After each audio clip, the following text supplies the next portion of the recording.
What is philosophy? I common sense philosophy and philosophy. Everyone thinks she knows, spontaneously, what philosophy is. Yet philosophy is also supposed to be a mysterious activity that is difficult and beyond the reach of ordinary mortals. How is this contradiction to be explained? Let us look a little more closely at its two terms. Everyone thinks she knows, spontaneously, what philosophy is, on the basis of a conviction that all people are more or less philosophers, even when they are not aware of it, like Monsieur Jourdain, who uttered prose without being aware of it. This is the thesis defended by the great Italian Marxist theoretician Gramsci. Everyone is a philosopher. And Gramsci provides interesting details. He observes that, in everyday language, the expression "to take things philosophically" designates an attitude that itself involves a certain conception of philosophy, bound up with the idea of rational necessity. Someone who, confronted with a painful occurrence, takes things philosophically, is someone who takes a step back, gets the better of her immediate reaction, and conducts herself in a rational way. She understands the event affecting her and acknowledges its necessity. Of course, says Gramsci, there can be a streak of passivity in this attitude. To be a philosopher is to cultivate your own garden, or mind your own business, or see only what suits you. In short, to be a philosopher is also, most of the time, to resign oneself to necessity and withdraw into this resignation, into one's private life, one's inner life, one's day-to-day affairs, while waiting for the dust to settle. Gramsci does not deny this, but he insists on the fact that such passivity contains, paradoxically, the acknowledgement of a certain order of things, one that is necessary and comprehensible. At the same time, however, as Plato already notes, we find another idea of what philosophy is in the popular conception of it, an idea embodied in the stock figure of the philosopher, who goes around with his head in the clouds or in abstraction and falls down wells. There were no well walls in Greece, as there are today, because he keeps his eyes trained on the heaven of ideas instead of the ground. This caricature, thanks to which the people can make fun of philosophers, is itself ambiguous. On the one hand, it represents an ironic criticism of the philosopher, an affectionate or bitter settling of accounts with philosophy. On the other hand, it contains the acknowledgement of a fact of sorts. Philosophers practice a discipline that is beyond the ken of ordinary men and women, of common people, while being, at the same time, a discipline involving serious risks. Gramsci takes the first term of the contradiction into account, but not the second. But it is not good method to chop things in half and keep only what suits us. We have to take every aspect of the popular conception of philosophy into account. When we do, it appears that, in the everyday expression "to take things philosophically," what first meets the eye is resignation to necessity, conceived as something inevitable. One waits for things to settle down, or for the onset of death. To philosophize is to learn how to die, says Plato. The acknowledgement that it is a rational necessity thus takes a back seat. Indeed, it may be a necessity and nothing else. We may not know the reasons for this necessity, so that it is not rational. That is, it may be a fatality. There is no other way. That is usually the case. This remark is crucial. It is crucial, first of all, because it puts the accent on the idea that philosophy equals resignation. One cannot say that this equation in fact contains, despite itself as it were, an idea of philosophy that has critical value.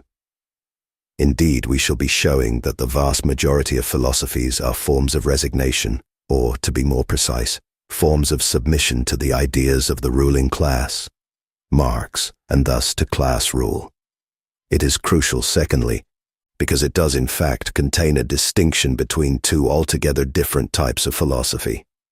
There is, on the one hand, the passive, resigned philosophy of those who take things philosophically, while cultivating their gardens and waiting for the dust to settle. We shall call this philosophy common sense philosophy. On the other hand, there is the active philosophy of those who submit to the order of the world because they know it by means of reason, either in order to know it or in order to change it. We shall call this philosophy tout court, writing its name with a capital letter. Take, for example, a Stoic philosopher. He is a philosopher to the extent that he actively adapts to the order of the world, and this rational order is for him rational because he knows it through the exercise of reason. Take, for example, the communist philosopher. She is a philosopher to the extent that she militates in order to hasten the advent of socialism, the historical necessity of which she has understood by means of scientific reason. We shall say that all the adepts of Stoicism and all communist militants are, in this respect, philosophers in the second, strong sense of the word. They take things philosophically, if you like. In their case, however, this expression has to do with knowledge of the rational necessity of the course of the world or evolution of history. Of course, there is a big difference between the adept of Stoicism and the communist militant, but for the moment, it does not interest us. We shall discuss it in due course.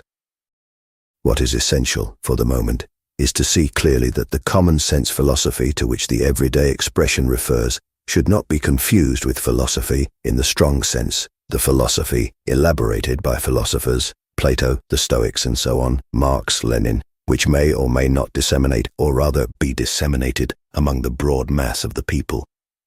When today we encounter philosophical elements in the popular conceptions of the masses, we have to take this dissemination into account. Unless we do, we may mistake philosophical elements in the strong sense that have been inculcated, Lenin, Mao, into the masses as a result of the union of Marxist theory and the workers' movement for spontaneous mass consciousness.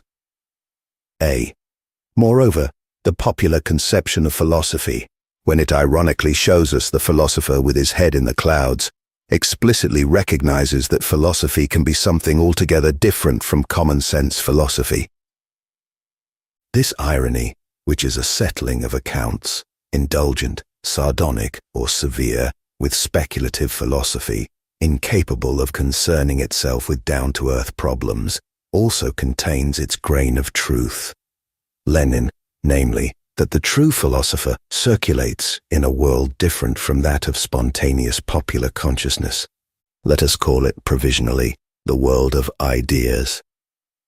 The philosopher knows and says certain things that ordinary people do not know. He has to negotiate the difficult roads of abstraction in order to attain this lofty knowledge, which is not immediately given to everyone.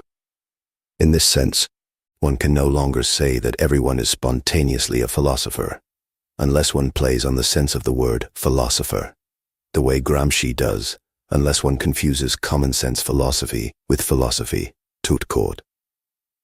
This brings us back to our question. What is philosophy? But at the same time, we can now see that our first question is pregnant with another. What is common sense philosophy? To answer this two-part question, we shall be developing a certain number of theses in orderly fashion. We will thus be brought to discover a certain number of realities. Only after we have put these realities in place can we come back to our questions and answer them. 2. Philosophy has not always existed. Let us begin with a simple observation. While common sense philosophy has, it seems, always existed, philosophy has not. Everyone knows how Lenin begins his famous book, State and Revolution. He points out that the state has not always existed. He adds that the state is observed to exist only in societies in which social classes exist. We shall make a remark of the same sort, but it will be a little more complicated. We shall say that philosophy has not always existed. Philosophy is observed to exist in societies in which social classes, and therefore the state, exist. Science, or one science, exists. Let us be more precise. By science we mean not a list of empirical findings, connaissances, which can be quite long. Thus the Chaldeans and Egyptians were familiar with a considerable number of technical procedures and mathematical results, but an abstract, ideal, or rather idea-dependent ideal, discipline that proceeds by way of abstractions and demonstrations. For example, the Greek mathematics founded by Thales, or those designated by this no doubt mythical proper name. To stick with our observation, the facts do indeed appear to show that we are right. We can confirm it in both past and present. It is a fact that philosophy as we know it begins for us with Plato in the Greece of the 5th century before our era.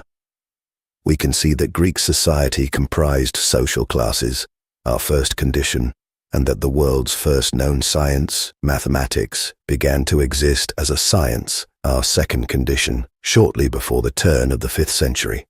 These two realities, social classes and mathematical demonstrative science, are registered in Plato's philosophy and combined there. On the pediment of the school in which he taught philosophy, Plato wrote, "Let none enter here who is not a geometer." And he made use of the geometric proportion, which grounded the idea of proportional equality, in other words, inequality, to establish class relations among people that flattered the convictions of the reactionary aristocrat he was. There are people who are made for work, others who are made to command, and finally, still others who are made to ensure that the dominant class's order reigns over slaves and tradesmen. But let us not proceed too quickly, for we can observe another fact as well. Other class societies existed well before 5th century Greece, yet they did not possess the idea of demonstrative science, and plainly, they did not have the idea of philosophy. Examples: Greece itself prior to the 5th century, the great Near Eastern kingdoms, Egypt, and so on. It would clearly seem that, in order for philosophy to exist, the two conditions that we have mentioned most obtain: the necessary condition, the existence of classes, and the sufficient condition, the existence of a science. It will be objected that there were men who called themselves philosophers before Plato, such as the 7 sages, the Ionian philosophers, and so on. We shall reply to this objection a little later. Let us return to the conditions that we have defined and pursue our observations. The unprecedented discipline of philosophy, founded by Plato, did not disappear with his death. It survived him as a discipline, and there have always been people to practice it. It is as if it were necessary that philosophy exist, and not just that it exist, but that it perpetuate itself in singular fashion, as if it were repeating something essential in its very transformations. Why did it continue, and why was it transformed, even as it was perpetuated? Let us note that it was continued and developed in what we call the Western world, which was relatively isolated from the rest of the world until the advent of capitalism. A world in which classes and the state have continued to exist, and in which the sciences have seen great developments, but in which the class struggle has also seen great transformations. As for philosophy, what has happened to it? We may observe the following: 3 political scientific conjunctions and philosophies. We note that philosophy, too, has seen major transformations. Aristotle is something other than Plato, Stoicism something other than Aristotle, Descartes something other than St. Thomas Aquinas, Kant something other than Descartes, and so on. Did these transformations occur for no reason other than that these great authors we inspired? Or to put the question another way, why were these authors great authors, whereas a throng of other philosophers who wrote a host of books have remained, so to speak, in the shadows, without playing any historical role? Here, too, we can note certain things. We observe, perhaps to our surprise, that all great transformations in philosophy intervene at moments in history, either when noteworthy modifications occur in class relations and the state, or when major events occur in the history of the sciences, with the additional stipulation that the noteworthy modifications in the class struggle and the major events in the history of the sciences appear most of the time to reinforce each other in their encounter in order to produce prominent effects in philosophy. Let us give a few examples. In view of the rudimentary facts we have provided so far, We have to present them in extremely schematic form.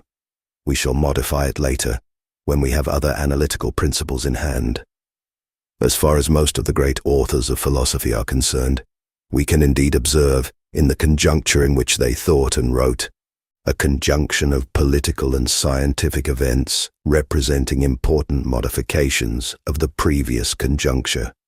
Political events, scientific events, author's creation of the Macedonian Empire, end of the city-state, idea of a biological science, Aristotle, creation of the slave-holding Roman Empire, Roman law, idea of a new physics, the Stoics, feudalism, plus the first signs of a revival of Roman law, propagation of the Arabs' scientific discoveries, St. Thomas Aquinas, development of legal mercantile relations under the absolute monarchy, foundation of mathematical physics by Galileo, Descartes, rise of the bourgeoisie, French Revolution, new foundation of physics by Newton, Kant, contradictions of the French Revolution, threat of the Fourth Estate, eliminated by Thermidor and Napoleon, civil law code, first approaches to a theory of history, Hegel emergence, growth and first struggles, failures and victory of the workers' movement, science of history founded by Marx, Marx-Lenin, dialectical materialism, imperialism, rise of the petty bourgeoisie, axiomatization of mathematics, mathematical logic, Husserl, crisis of imperialism, developments in technology, Heidegger, and so on. We shall leave it to our readers to breathe life into the elements of this schematic table. We shall restrict ourselves to putting them on the right track with a few simple remarks that are themselves extremely schematic. We shall take just one example, Descartes. The table should be read as follows. Descartes' philosophy, which marks a crucial moment in the history of philosophy since it inaugurates what we may call modern philosophy, came into existence with the conjunction of important modifications in class relations and the state on the one hand and the history of the sciences on the other. In class relations, we are referring to the development of bourgeois law, which sanctioned in its turn the development of commodity relations in the manufacturing period under the absolute monarchy. The absolute monarchy was a new form of state, representing a form of transitional state between the feudal and capitalist state. In the history of the sciences, Galileo's foundation of the science of physics, which represents the great scientific event of the modern period, comparable in importance to only two other great discoveries known to us. The discovery that led to the foundation of mathematics in the 5th century, and the discovery, due to Marx, that laid the foundations for a science of history in the mid-19th century. Let there be no mistake. We are not claiming that Descartes' philosophy can be deduced from the conjunction of these two decisive events, political, economic, and scientific. We contend only that the conjuncture in which Descartes thought was dominated by this conjunction, which radically distinguishes it from the preceding conjuncture, the one in which, for example, Italian Renaissance philosophers had to think. For the moment, we shall content ourselves with bringing Descartes' philosophy into relation with this conjuncture and this conjunction. What interests us in this conjuncture is this conjunction, which would seem to confirm the validity of the twofold condition that we stated in order to begin to account for what philosophy might be. We shall leave it at that for the moment. Reading the other examples in our table this way, we observe that the transformations of philosophy seem to stand in relation with a complex but unmistakable interplay due between transformations in class relations and their effects, on the one hand, and major events in the history of the sciences on the other. We ask the reader to grant us no more than that the conditions of existence of philosophy that we have defined are plausible. So much for the past. What about the present? We invoke the present in order to make our definition even more plausible. For we are referring not just to the present of societies in which philosophy exists, but also to that of societies without philosophy. For in our world, there still do exist societies or groupings of people in which philosophy as we know it has never managed to arise. For instance, the so-called primitive societies, traces of which still subsist. These societies have neither social classes nor science. They know nothing of philosophy. For instance, great societies in which we cannot yet isolate what has been brought into them from outside in order to consider, so to speak, what they were before this importation of the sciences and philosophy. We might take the example of 19th century India or China in order to ask ourselves whether these societies, which had social classes, even if they were disguised in the form of castes, as in India, but not science, as far as we know, but we may be mistaken, had what we call philosophies in the strict sense. People readily speak of Hindu philosophy and Chinese philosophy. In question here, however, may be theoretical disciplines that have only the external appearances of philosophy, so that it would doubtless be preferable to give them another name. After all, we too have a theoretical discipline, theology, which, while plainly theoretical, is not, in principle, a philosophy. Provisionally, we can hypothesize that the question of the nature of so-called Hindu or Chinese philosophy is of the same order as the question of the pre-Platonic Greek philosophies. Later, we shall attempt to answer this question. Here, to sum up, is what we have found so far, setting out from the simple observation that philosophy has not always existed. We have found, empirically, that the existence and transformations of philosophy seem to bear a close relation to the conjunction of important events in class relations and the state on the one hand, and the history of the sciences on the other. Let there be no confusion about what we have said and what we have not. So far, we have merely observed that there is a relation between these conditions and philosophy. We do not yet know anything about the nature of that relation. To arrive at a clear understanding of it, we shall have to put forward new theses, making a very long detour in the process. As I have indicated, this detour passes by way of an exposé of the scientific results of historical materialism that we need if we are to produce a scientific definition of philosophy. To begin with, it leads us to the question: what is a society? What is a mode of production? With his discovery, Marx opened up the continent of history to scientific knowledge. He laid the groundwork for a theory constituting the foundation of all the sciences that bear on objects belonging to the continent of history. Not just what is known as history, sociology, human geography, economics and demographics, but also psychology, social psychology, psychosociology, and generally, the disciplines known as social sciences, and still more generally, all the human sciences. The fact that these social and human sciences do not acknowledge that Marx's theory is the foundation for their true existence as sciences, the fact that they persist in upholding ideological notions which make them semi-sciences, pseudosciences, or mere techniques of social adaptation is due to the dominant influence of bourgeois ideology, which prevents them from recognizing Marx as the founder of their true theory. But let us say no more about that. What matters for present purposes is the fact that Marx, with his discovery, provided us with scientific concepts capable for the first time of making intelligible what human societies and their histories are, that is, of making the structure, persistence, development, stagnation, and decline of societies intelligible, along with the transformations whose sites they are. This does not mean that nothing important was ever said about the nature of human societies before Marx by, for example, philosophers, Spinoza, Hobbes, Montesquieu, Rousseau, and others.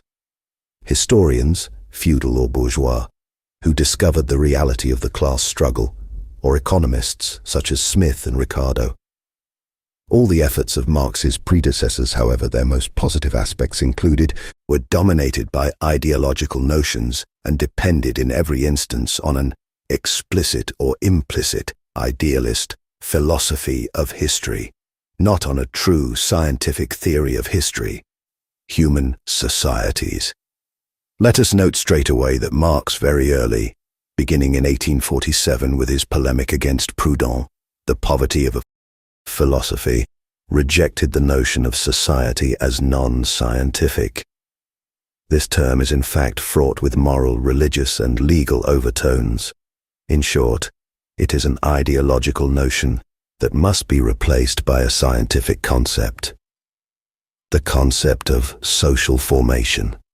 Marx, Lenin. It is not simply a matter of substituting one word for another. The concept of social formation is scientific insofar as it belongs to a theoretical system of concepts that has nothing whatsoever to do with the system of ideological notions to which the idealist notion of society must be referred. We cannot now elaborate on this system of concepts, in which the concept of mode of production plays the central role. Let us simply say, so as to be understood by one and all, that social formation designates every concrete society that has historical existence and is individualized so that it is distinct from other societies contemporaneous with it, and is also distinct from its own past by virtue of the mode of production dominant in it. Thus we can speak of so-called primitive social formations, the Roman slaveholding social formation, the French social formation based on serfdom, known as feudal, the French capitalist social formation, such and such a socialist social formation, in transition towards socialism, and so on.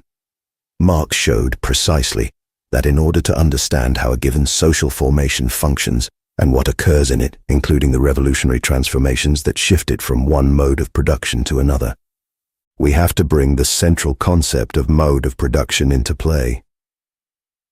Four classical theses. I here recall four classical theses in order to show how the central concept of mode of production comes into play in Marxist theory. 1. Every concrete social formation is based on a dominant mode of production. The immediate implication is that in every social formation, there exists more than one mode of production, at least two, and often many more. One of the modes of production in this set is described as dominant, the others as dominated. The dominated modes are those surviving from the old social formation's past, or the one that may be emerging in its present. The plurality of modes of production in every social formation and the current dominance of one mode of production over those that are disappearing or coming into being make it possible to account for the contradictory complexity of the empirical facts observable in every concrete social formation, but also for the contradictory tendencies that clash within it and find expression as its history, the observable real transformations in the economy, politics, and ideology. 2. What constitutes a mode of production? It is the unity between what Marx calls the productive forces and the relations of production. Thus, every mode of production, dominant or dominated, has, in its unity, its productive forces and relations of production. How should we conceive of this unity? Marx speaks of the correspondence between the productive forces and relations of production. Correspondence, however, is just a descriptive term. The theory of the very special nature of the unity between the productive forces and the relations of production of a determinate mode of production has yet to be constructed. This first theory commands the theory of an altogether different problem, too often confused with the first, the theory of another unity, quite different because necessarily contradictory between the dominant and dominated mode or modes of production in a given social formation. For example, when we say that the relations of production no longer correspond to the productive forces, and that this contradiction is the driving force behind every social revolution, it is no longer a question or no longer just a question of non-correspondence between the productive forces and relations of production of one given mode of production. In the great majority of cases, doubtless, it is also a question of the contradiction in the social formation under consideration between the productive forces of the whole set of modes of production in that social formation, on the one hand, and on the other, the relations of production of the mode of production currently dominant. This distinction is crucial. If we fail to make it, we will talk wildly and inaccurately about correspondence and non-correspondence, confusing two very different types of unity. First, the unity, internal to a mode of production, between its productive forces and relations of production, and second, the always contradictory unity between the dominated modes of production and the dominant mode of production. 3. When we consider a mode of production in the unity productive forces/relations of production that constitutes it, it appears that this unity has a material basis, the productive forces. But these productive forces are nothing at all if they are not rendered operational, and they can only operate in and under the aegis of their relations of production. This leads to the conclusion that on the basis of the existing productive forces and within the limits they set, the relations of production play the determinant role. The whole of Capital and all of Lenin's and Mao's work comprise a commentary on this thesis. Marxists have not always acknowledged this. On this decisive thesis, the reader may consult Appendix 1. 4. This last thesis, which bears on the determinant element in the unity between productive forces/relations of production, and thus in the economic base or infrastructure, should not be conflated with another classic thesis, which affirms that in another very complex unity, that which unites the superstructure, law, state, ideologies, with the base, the unity of the productive forces and the relations of production, the economic infrastructure is determinant in the last instance. The thesis that I just presented, Thesis 3, must therefore itself be placed under the present thesis. Thesis 3 can accordingly be stated as follows. In the base, which, in the last instance, determines everything that happens in the superstructure, in the base, that is, in the unity productive forces/relations of production. The relations of production are determinant on the basis of the existing productive forces and within the material limits they set. We have to be very careful here.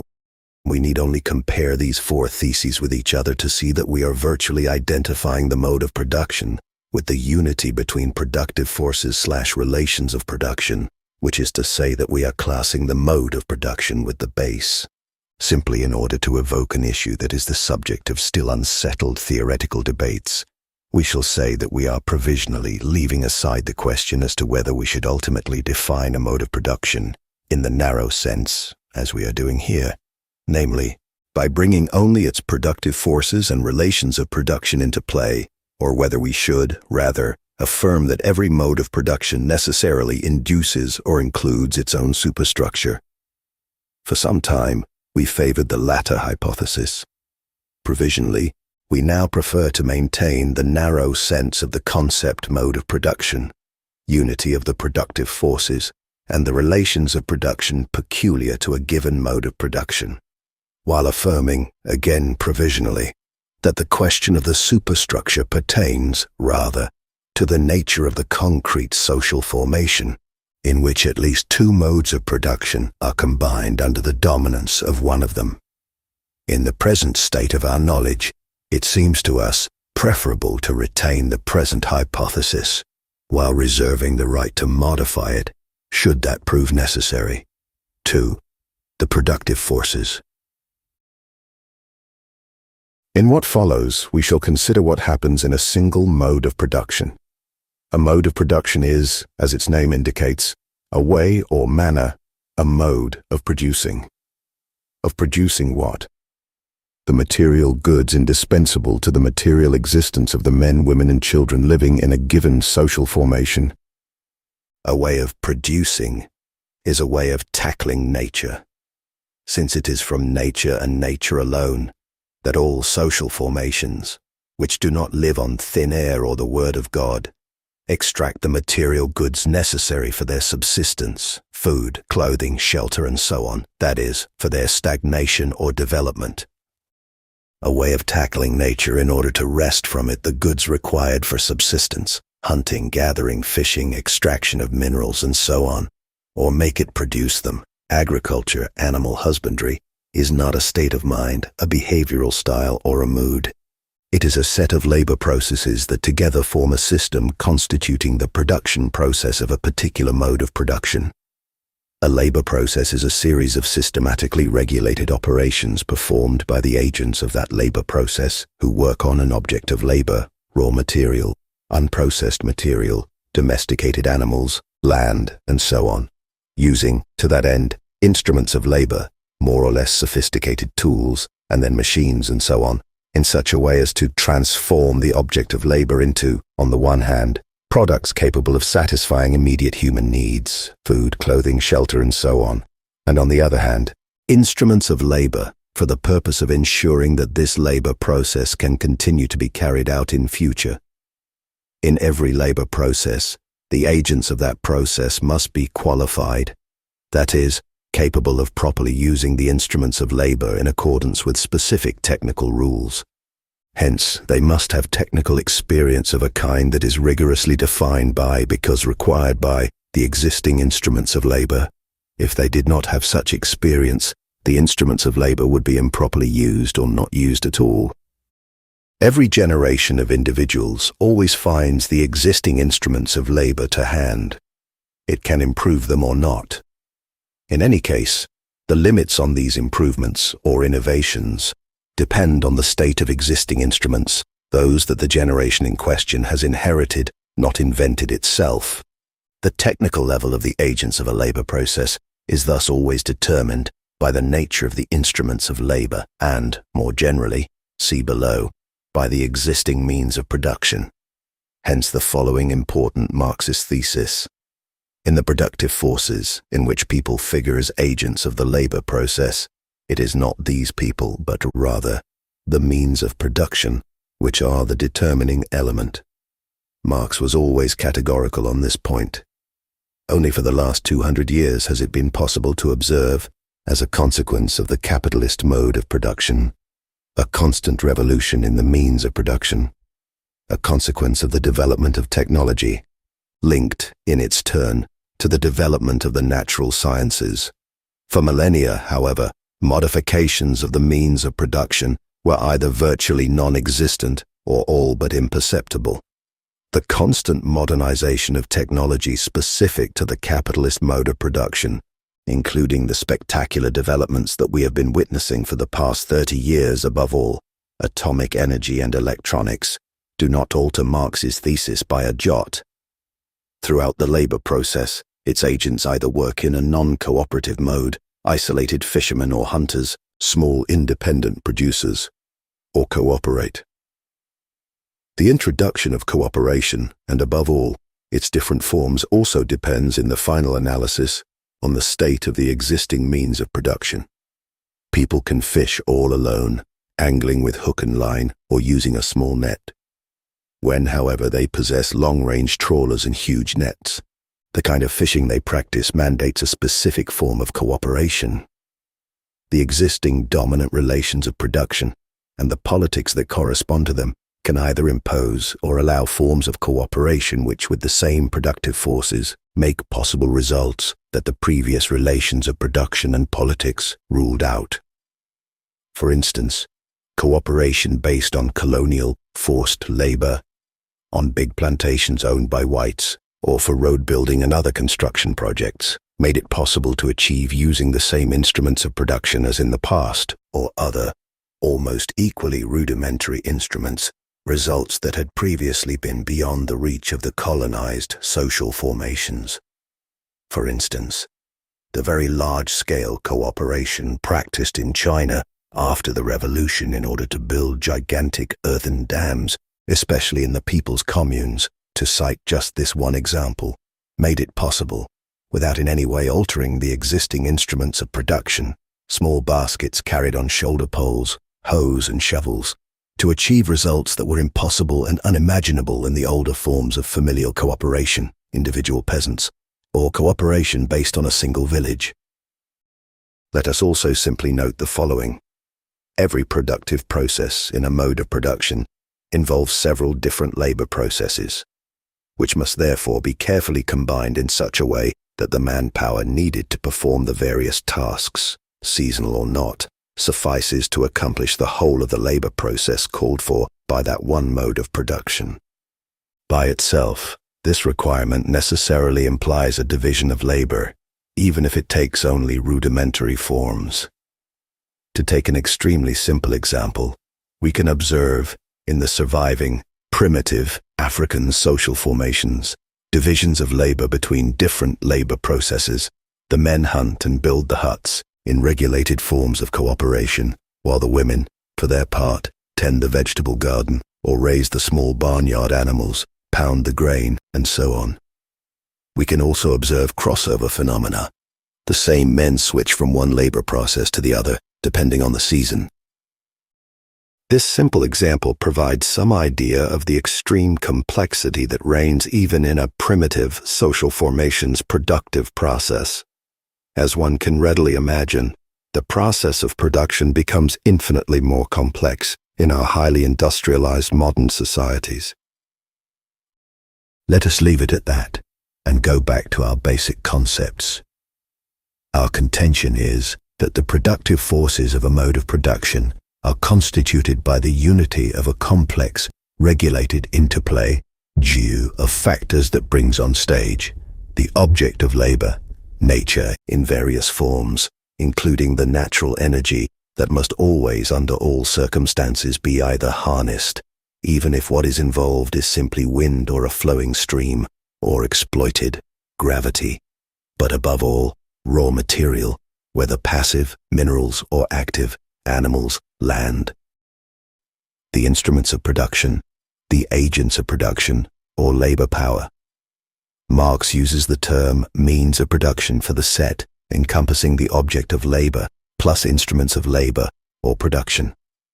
Marx uses the term labor power for the set encompassing the various ways in which activity, either physical or of some other kind, is expended by the set of agents of the labor process, that is, individuals who have the technical skills needed to utilize the existing means of production in the required cooperative or non-cooperative forms.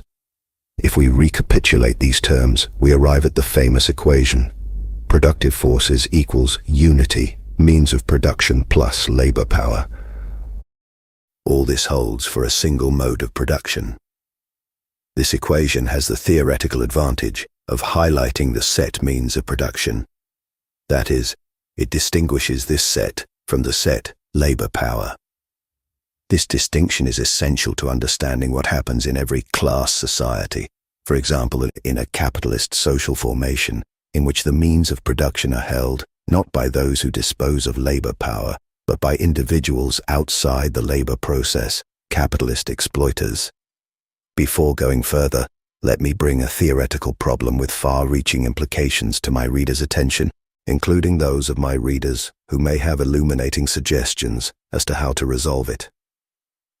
It will have been understood that it is, to begin with, crucial to distinguish the productive forces specific to one particular mode of production from the whole set of productive forces in a concrete social formation, in which several modes of production coexist under the dominance of one of them.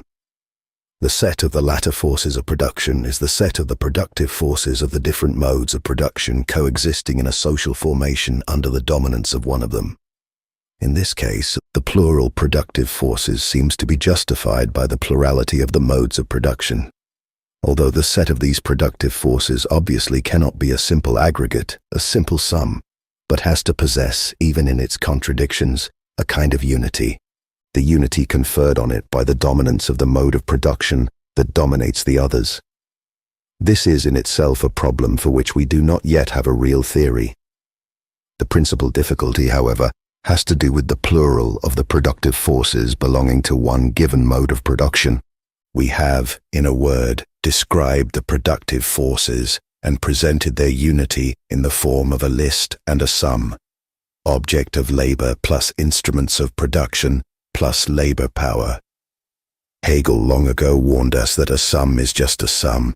That is, to be very rigorous, it is the absence of a concept, if not, as Spinoza put it in another context, the sanctuary of ignorance. To be less rigorous, let us say that a sum is the index of a provisional lacuna that clearly has to be filled. For we clearly sense that the productive forces put into operation in the various labor processes in the productive process of a single mode of production are not just added up or added up any which way. Addition is the record of an observation that counts things up. We have to set out from it, of course, but we cannot remain at that level. We suspect that what we are describing in the form of a sum is not a random aggregation, but a specific combination that has, for each mode of production, a specific unity which, precisely, founds the material possibility of this combination or conjunction. We come to terms with it empirically by breaking it down into the form of elements that we then add up.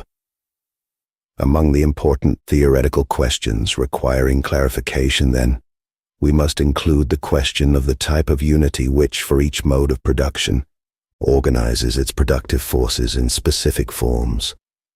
However this last difficulty is resolved, we have, by bringing the concept of productive forces into play, begun to form a clearer picture of one of the two elements of the mode of production in question here. After all, are facts that anyone who keeps his eyes open and is reasonably methodical can, if not discover, then at least recognize.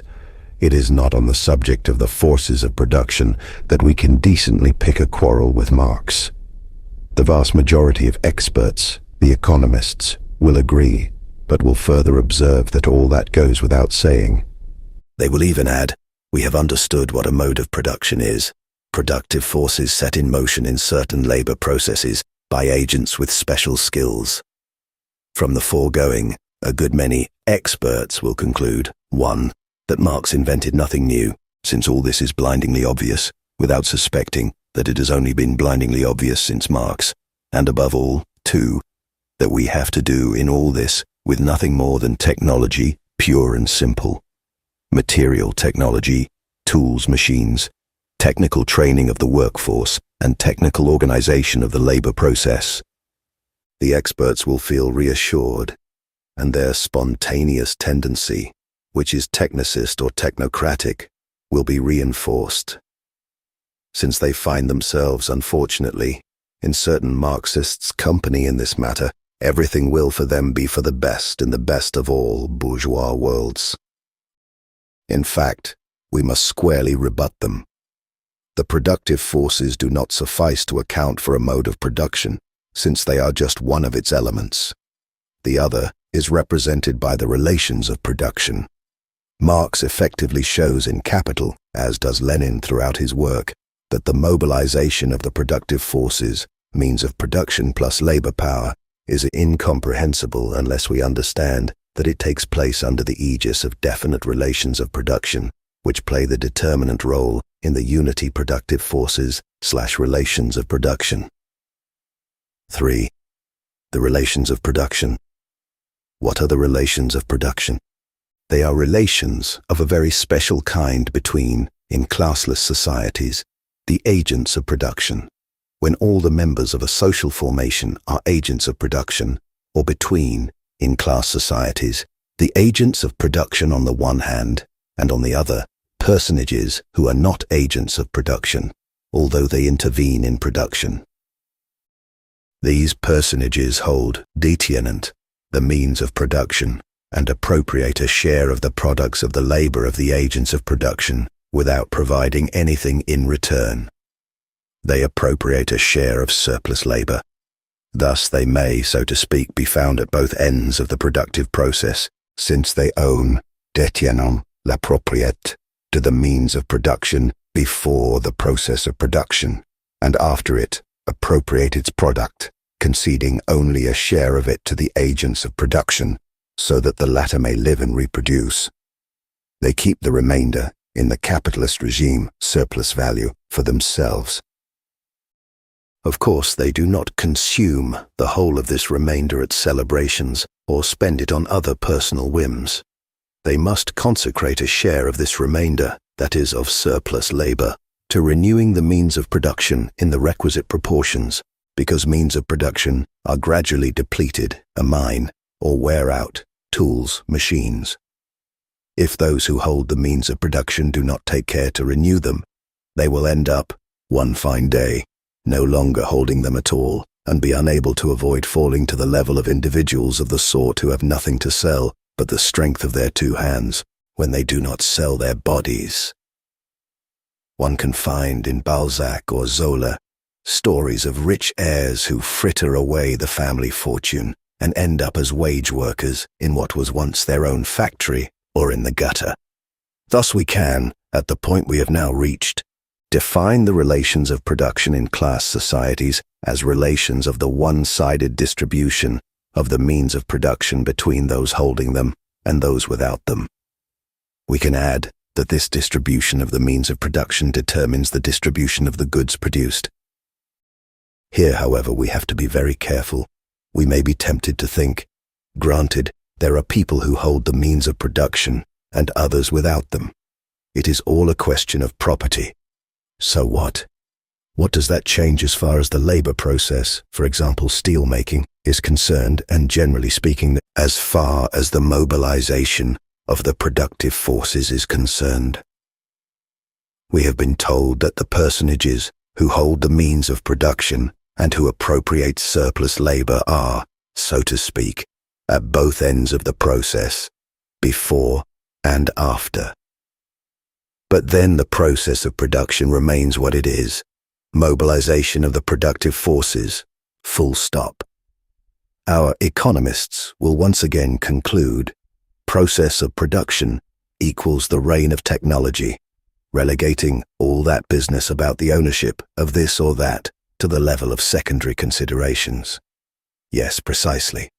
We said that these individuals are, so to speak, at both ends of the process of production. If we take things at the level of pure appearances, our economists, there are even Marxists among them, are right. Who holds or does not hold the means of production is simply a matter of legal clauses, a question of property.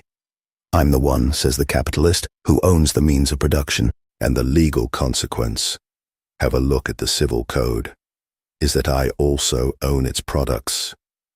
I'm free to concede a share of them to my workers in the form of wages, something that is moreover quite normal, in exchange for their labor.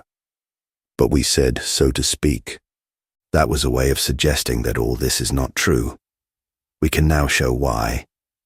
Capitalist relations of production are relations of capitalist exploitation. To demonstrate this, we shall, from now on, restrict our analysis to what goes on in the capitalist mode of production.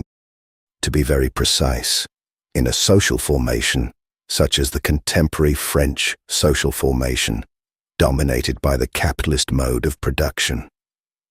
The fact that the capitalist mode of production is dominant in this social formation means that there still exist elements of one or more earlier modes of production in France, which is to say, in the case to hand, sectors in which decomposition products of the feudal mode of production, the mode of production based on serfdom, still endure big landed estates, to begin with, the basis for ground rent, followed by the small independent producers, urban or rural craftsmen, referred to as small family farmers, and so on. However, the capitalist mode of production dominates these archaic forms, not just by virtue of the transformation of natural ground rent into capitalist ground rent, but also by virtue of the capitalist market's nearly total domination of the surviving small independent producers. As for buyers, sellers or producers' cooperatives, the last named are extremely rare. They are incontestably part of the capitalist mode of production, constituting a direct anticipation of the socialist mode of production only in the fancy of a handful of opportunists or superannuated utopian thinkers. The fact that France 1969 is a social formation dominated by the capitalist mode of production means that production of socially useful goods or use values, marketed in the form of commodities or exchange values, thus the real effective production of objects of real social utility, takes place under the aegis of capitalist relations of production.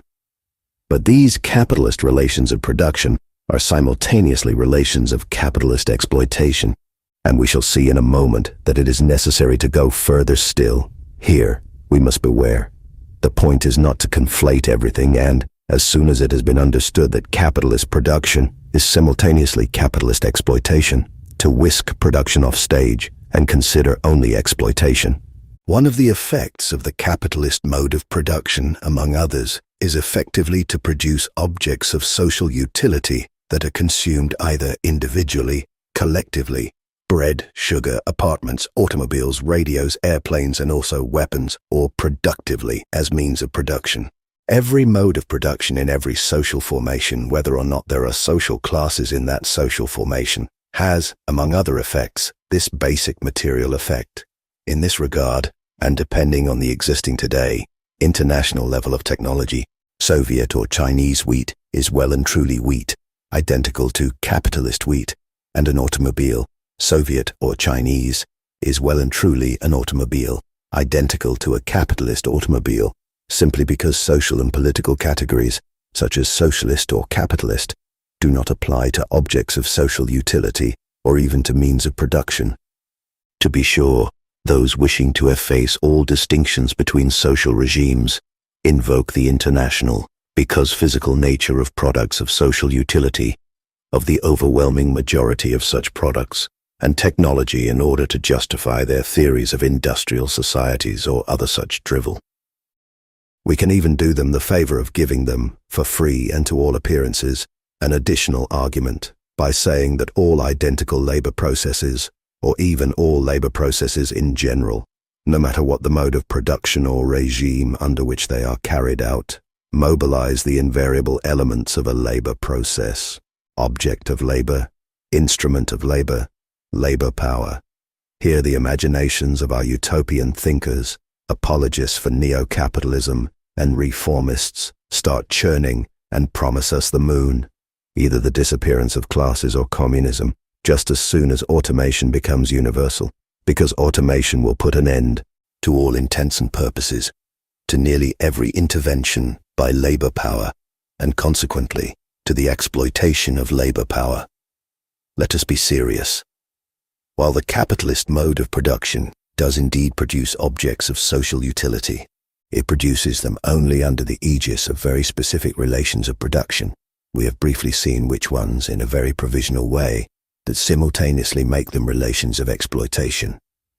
The same thing holds for all class societies. But these relations of exploitation take a specific form in capitalist social formations.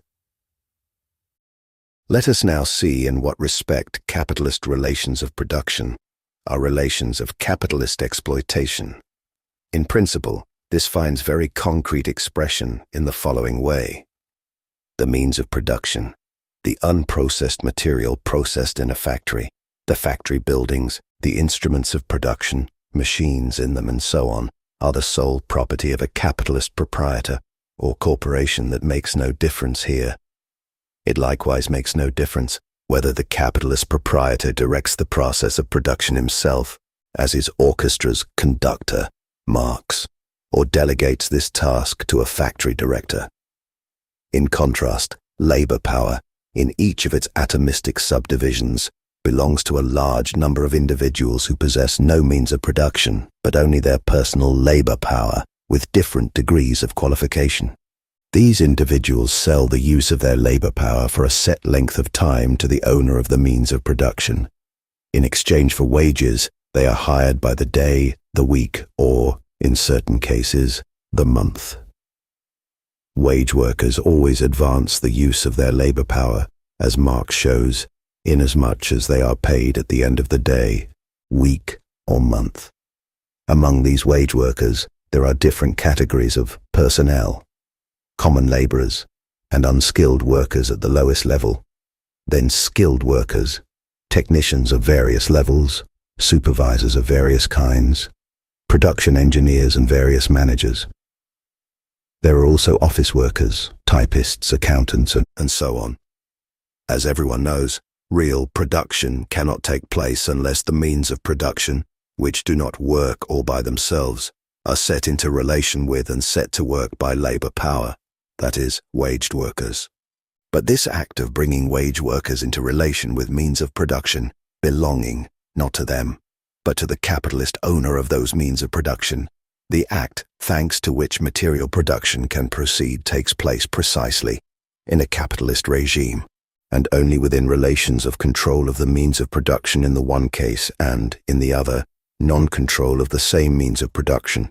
Those who have no means of production at their disposal have nothing but their individual labor power.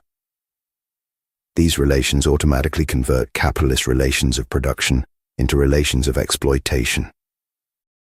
We have already seen where this exploitation resides. This is Marx's great discovery. in the value that the capitalist concedes to the free workers in exchange for the purchase of the use of their labor power. The capitalist concedes to his wage workers, contractually, only their wages, that is, only part of the value produced by their labor.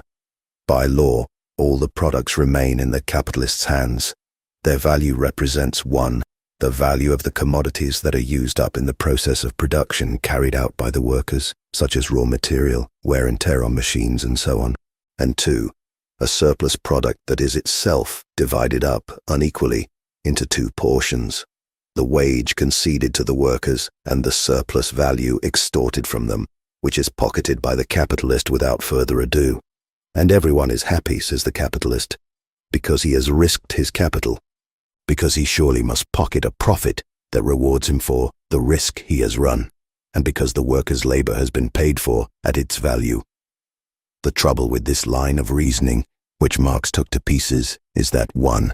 No category, legal or of any other kind, can register the necessity of giving the person who is lucky enough to hold capital a profit in exchange for the risk he has run, which moreover he generally does not run at all. And 2. The value conceded to the individual worker in the form of a wage by no means represents the value of his labor, but only the value required to reproduce his individual labor power, a value that has nothing to do with the value of labor, an expression that, properly speaking, is devoid of all theoretical meaning. This is why the capitalist relations of production that ensure the real production of use values or products of social utility simultaneously ensure, inexorably, capital's exploitation of labor power. That is why capitalist relations of production are simultaneously relations of capitalist exploitation. To this, we must add a determination specific to the capitalist regime. A number of readers will agree that the foregoing analysis is realistic. They will, however, add, granted, the capitalist mode of production is indeed a mode of production that produces objects of social utility, but the capitalist avails himself of the opportunity that this production provides in order to squeeze surplus value from workers. In sum, the capitalist is a man shrewd enough to cash in on the real production of objects of social utility required to meet men's needs. This is not at all true. Marx shows that contrary to most earlier modes of production, for which this explanation may perhaps hold, capitalism is a mode of production whose overriding objective is to produce not objects of social utility, but surplus value and capital itself. That is what is meant by the common expression which has it, that the driving force behind the capitalist regime is the profit motive. We should say more rigorously that the driving force behind capitalism is the production of surplus value by means of the production of objects of social utility. It is the uninterrupted growth, and thus the growth on an extended scale, of exploitation by means of production. In the capitalist mode of production, the production of objects of social utility is wholly subordinate to the production of surplus value, that is to say, the production of capital on an extended scale, or what Marx calls the valorization of value. The capitalist mode of production does indeed produce goods of social utility, use values, but it does not produce them as objects of social utility for the seemingly primordial purpose of satisfying social needs. It produces them as commodities that are produced through purchase of the commodity known as labor power. And it does so for one purpose and one purpose alone, to produce surplus value, that is to say, to extort it from workers thanks to the unequal play between 2 values, the value of the surplus product and the value of wages. In a day and age in which both ideologues of neo-capitalism and neo-anarchists are sweeping exploitation under the carpet, the former by way of a defense of the notion that the capitalist economy no longer exists, that we have a service economy, the latter by declaring that the essence of exploitation is repression, we need to recall this truth that Marx brought to light. Everything that happens in a capitalist social formation, including the forms of state repression that accompany it, we shall see which forms and why, is rooted in the material base of capitalist relations of production, which are relations of capitalist exploitation, and in a system of production in which production is itself subordinated to exploitation and thus to the production of capital on an extended scale. Before we come to these notorious forms of state repression, however, we must examine more closely, even if only by adducing a few limited examples, the manner in which this primacy of the relations of capitalist exploitation is expressed and exercised in the forms of capitalist production itself, its technical forms included. 4. The social division of labor is the reality behind the technical division of labor, production, exploitation, and the class struggle in production. The thesis that we shall be defending is a perfectly classical thesis. We find the basis for it everywhere in Marx's Capital, Lenin's work, and the work of their intellectual heirs. It runs as follows. The relations of production radically determine all the seemingly technical relations of the division and organization of labor. By virtue of what we have said so far, since the relations of production are relations of capitalist exploitation, the relations of capitalist exploitation radically determine, not in general and indistinctly, but in specific forms, all the apparently technical relations that come into play in material production itself.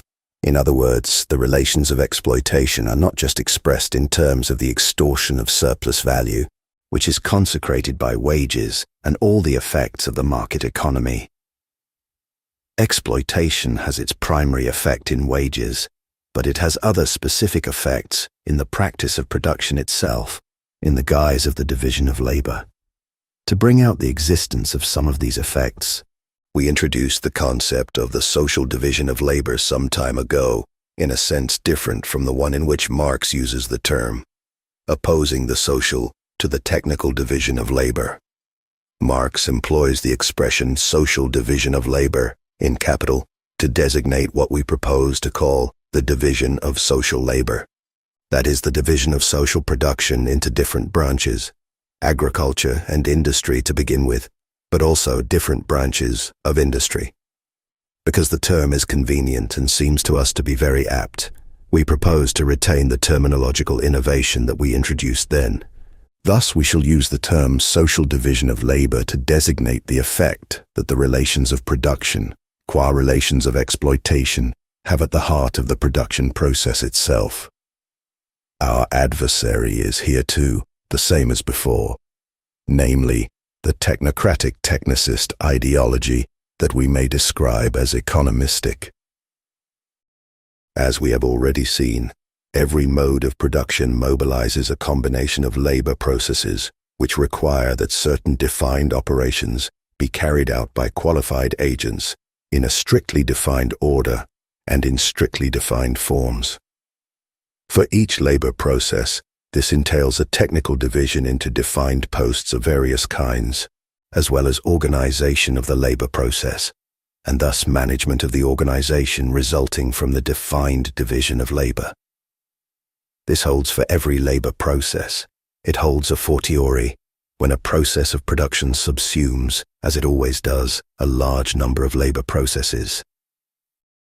From all this, our stalwart economists promptly draw the very simple conclusion that only purely technical phenomena occur in the production process, a purely technical division of labor, a purely technical organization of labor, and a purely technical management of labor. Invoking the requirements of production itself, they will argue that division, organization, and management of labor are surely needed to ensure production, that there must therefore be manual workers and intellectual workers, and thus workers and diversely qualified technicians on the one hand, and on the other, the whole hierarchy of managers, administrators, engineers, upper-level technicians, supervisors, and so on. These are all blindingly self-evident truths. Did Marx himself not acknowledge the fact? There has to be someone to supervise each department on the shop floor, and the whole orchestra needs a conductor to organize the division of labor and lead the resulting organization. To which our worthy economists add that all one has to do is to humanize relations in the enterprise between supervisors, engineers and managers on the one hand, and workers on the other. This provides workday proof of the fact that economistic ideology and humanist ideology are two faces of one and the same ideology. We need only read Louis Armand or François Bloch-Lane, but all Marx's work is a commentary on the fact, and all the workers' practical experience, their grinding, pitiless daily experience of the real relations that dominate and regulate the technical division and organization of labor, is proof of the fact that these self-evident truths about the division, organization, and purely technical management of labor are pure and simple illusions, or worse, pure and simple impostures, milked for all they are worth in the capitalist class struggle against the workers' class struggle for the purpose of maintaining workers in the condition of the exploited. It is indeed in production itself that the implacable class struggle between exploiters and exploited is rooted, for it is present there at every moment. The primary argument of the capitalist class struggle consists at this level in the ideological imposture about the purely technical division, organization, and management of labor.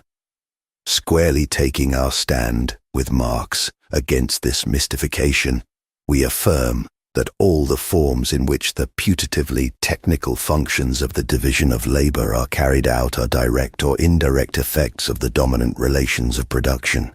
In our country, capitalist relations of production.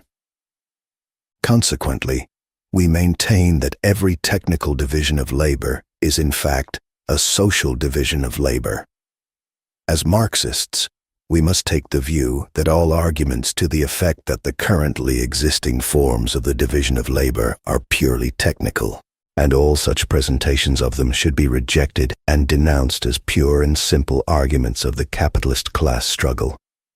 I will restrict myself to developing 3 points to prove it. 1. Every process of production entails the existence of several labor processes, and thus of a set number of posts for qualified labor, including the posts required to organize, coordinate, and manage that process of production. In the final analysis, the state of development of the means of production, first and foremost, the technological unity object of labor/instruments of labor, commands the way these posts are defined. In our capitalist class society, these posts are filled on the basis of an implacable, insuperable class division. Posts requiring manual labor of the kind performed by workers, as well as certain posts for technicians and low-level supervisors, foremen, and at the limit, the heads of the various departments on the shop floor, are held for life by members of the working class. The other posts, involving somewhat more elevated organizational tasks and, higher up, planning and partial management of the labor process, are monopolized by members of other social strata, engineers and technicians, as well as middle-level and upper-level supervisory personnel. Finally, the most important posts are held by the capitalists themselves, or their direct representatives. The division into social classes is thus present in the division, organization, and management of the process of production, by virtue of the distribution of posts on the basis of the class affiliation of the individuals who hold them, and, correspondingly, the number of years they have spent in school getting an education, whether truncated or complete. The fact that a majority of these individuals, engineers, upper-level supervisory personnel, even directors, are increasingly simple wage earners, makes no difference here. There are class differences among those who work for wages, for source of revenue does not determine class affiliation. That this division into classes has inexorable effects on the division of labor is strikingly revealed by the circumstance that only a rare handful of workers ever succeed in climbing up a few rungs, and, thanks to grueling efforts, acquiring somewhat better qualifications. As for the worker who becomes an engineer or even a manager, he is, in our society, a museum piece exhibited to encourage belief in the possibility of the impossible, and the idea that there are no social classes or that someone born a worker can rise above his class. plain, unvarnished reality cries out against these disgraceful exhibitions. The immense majority of workers are workers for life. The opposite is still more indubitably true. An engineer or upper-level supervisor never falls to the level of a worker, except in the case, an exceedingly rare limit case, and even that is understated, of disastrous economic crises. A pitiless line of class demarcation unmistakably separates two categories of human beings. The technical division of labor is quite simply a mask, hiding the fact that some people are permanently penned in the situation of the working class, while others can have either high-level posts that are immediately attributed to them, or fairly or very broadly open-ended careers. 2. This line of demarcation exactly coincides with another, the one that justifies the first. Some people, engineers, upper-level supervisors and technicians, factory directors and all their assistants, hold a monopoly on certain contents and forms of knowledge, and thus on a form of know-how, while others, common laborers, unskilled and skilled workers, are penned in other contents and forms of know-how. The monopoly of the managers, engineers and upper-level supervisors and technicians has its counterpart in what is in practice a prohibition for the great majority of workers exhausted by the production rate. The myth about all imaginable evening courses notwithstanding, this prohibition prevents them from breaking out of the contents and forms of knowledge in which exploitation pens them. This segregation, internal to all productive processes, throws the social nature of every putatively technical division of labor into sharp relief. It is not always to the advantage of the supposedly knowledgeable engineers and other upper-level technicians, who are ignorant of very many things that the workers learn in their practice or through personal effort. This does not go unnoticed by the workers, who often resolve problems that baffle certain engineers. The workers judge them accordingly, a circumstance which, combined with the experience of being enterprise as our example, is never more than an effect of what happens in the capitalist system as a whole, and thus an effect that can in certain cases be literally undecipherable at the level of the enterprise alone. Precisely that holds for the social distribution or penning in of people that we are here denouncing. Any engineer will tell you, fine, but so what? I need someone to run a milling machine, so I run an ad. A milling machine operator answers it. I hire him. Is it my fault that he's just a milling machine operator?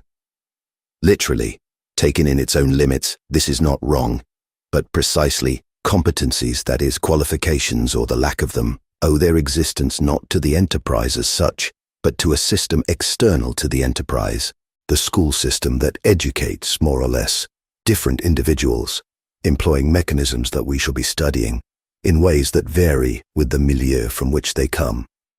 These mechanisms reinforce the practical economic and ideological prohibitions, or cultural prohibitions, those studied by Bourdieu and Passeron, which distribute in advance on a class basis the individuals recruited by the enterprise. In this respect, the entrepreneur's reasoning is not wrong. It simply proves that he is not in control of events. But these events that are beyond his control nicely correspond in advance, by an amazing coincidence, to a dispositive for distributing penning in people that is always already ready and waiting in his enterprise for the purpose precisely of exploiting workers. The reason is that the school system that supplies ready-made, at the national level, a predisposition for the distribution penning in of people that becomes concrete reality in the enterprise, is the capitalist school system, corresponding to the capitalist class's system of exploitation, not some other school system. It cannot be other than what it is, whether certain dreamers like that or not, as long as the foundations of capitalist exploitation remain in place, namely, capitalist relations of production. Penned in one's position contributes to class consciousness and the working class struggle. As far as the great mass of its effects goes, however, the official monopoly on certain kinds of knowledge and the practical prohibition that keeps workers from acquiring such knowledge maintain the omnipotence of the social division of the relations of production in the relations of a supposedly purely technical division of labor. They do so by virtue of the authority that monopoly and prohibition exercise over the relations of production. There is never organization, management, and division of labor without hierarchical relations of authority. But authority is always on the same side. It is always the same people who wield it and the same who are subjected to it, for all intents and purposes their whole lives long. 3. The proof is that no organization of the labor process in any factory can ever do without sanctions enforcing this class domination, without a form of repression, in no way beholden to policemen, since it is exercised in the division of labor itself and by its agents. Nothing, unless a factory has an ultra-modern staff trained in the pseudo-scientific techniques of human resources, social psychology, and perhaps, not even then, can eliminate the need for functions of surveillance and repression, which may or may not be performed by the same agents who are responsible for the organization of labor, supervisors, engineers, and so on.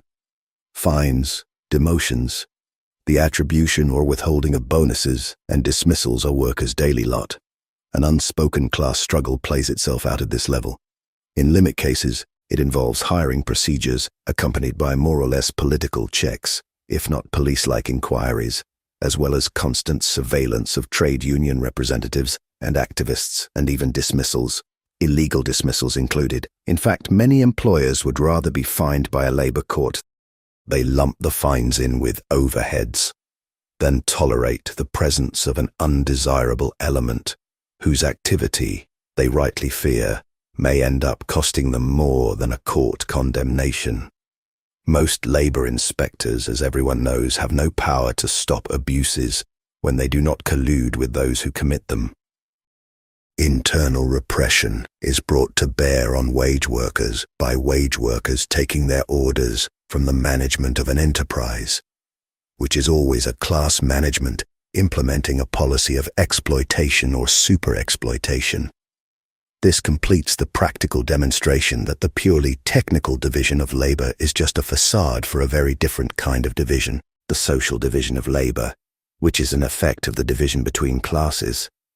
It is no accident that the workers call engineers, very aptly, little bosses. The fact that a certain evolution is underway among some engineers makes no real difference as far as the overall problem is concerned. That is why the class distinction between manual labor and intellectual labor, to which Marx refers from the German ideology on, is indeed a reality, despite the crude, crass nature of the formula. It is produced by all class societies. It is still produced and increasingly produced by modern capitalist class society, despite the spectacular progress of science and technology, and the growing numbers of intellectual workers in new categories such as researchers, whom we shall discuss when the time comes.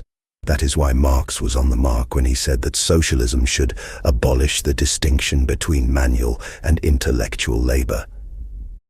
That is why Lenin's desperate insistence on the need to establish a new polytechnic school education, it unfortunately had small success, which would, moreover, combine manual labor in real production with intellectual labor, was and is so important. That is why it seems to us that the news reaching us through what we can gather about certain experiments of the Cultural Revolution, mandatory training periods in basic production units for intellectuals of all orders, controlled shake-ups in the distribution of different manual and intellectual jobs among the producers, a real upgrading of jobs involving only implementation to posts of great authority and responsibility, has something to do with the class struggle against the radical determination in our country of the technical division of labor by the social division of labor.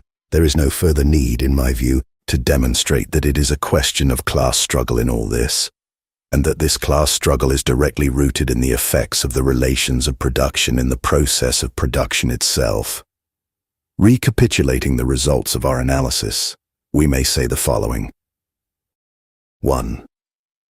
Capitalist relations of production are relations of capitalist exploitation. This exploitation is accomplished by way of an extortion of surplus value consecrated by the limits of the wage relation. Wages are paid in exchange for work performed in productive enterprises. 2. Within this production, the relations of production find expression in effects which, overlapping with and reinforcing the effects of class and class struggle, culminate in the following overriding result: the irreducible dominance exercised by the social division of labor over the purely technical pseudo-division of labor. That social division of labor, an effect of the distribution of individuals in classes, culminates in a double, joint line of demarcation in the enterprise itself, between a monopoly on certain jobs associated with certain kinds of knowledge reserved for one part of the personnel, and the penning of another part of the personnel, the workers, in subaltern jobs, plus a prohibition on knowing. 3. We can then put all of an enterprise's employees in 3 major categories. A. The category of those who perform only functions of production. It includes all the workers, common laborers, unskilled laborers, skilled laborers, and sometimes a handful of technicians. These are the proletarians, in the strict sense. B. The category of those who perform functions of exploitation that are always simultaneously functions of production, engineers, upper-level technicians, production managers, and so on. C. The category of those who perform functions of repression that may be combined with functions of exploitation, supervisors, from foremen to certain engineers, or may not be, the goons expressly recruited in a number of factories to serve as informers and execute, among other tasks, all the police maneuvers of the gutter-level anti-union struggle. All these employees are waged and must therefore be counted, on one ground or another, among the exploited. There are, however, major disparities in their wages and working conditions. Workers are subjected to exhausting work rhythms, while engineers work under completely different conditions, to say nothing of the basic distinction between functions of pure production on the one hand and the highly varied combination of functions of exploitation, production, and repression on the other.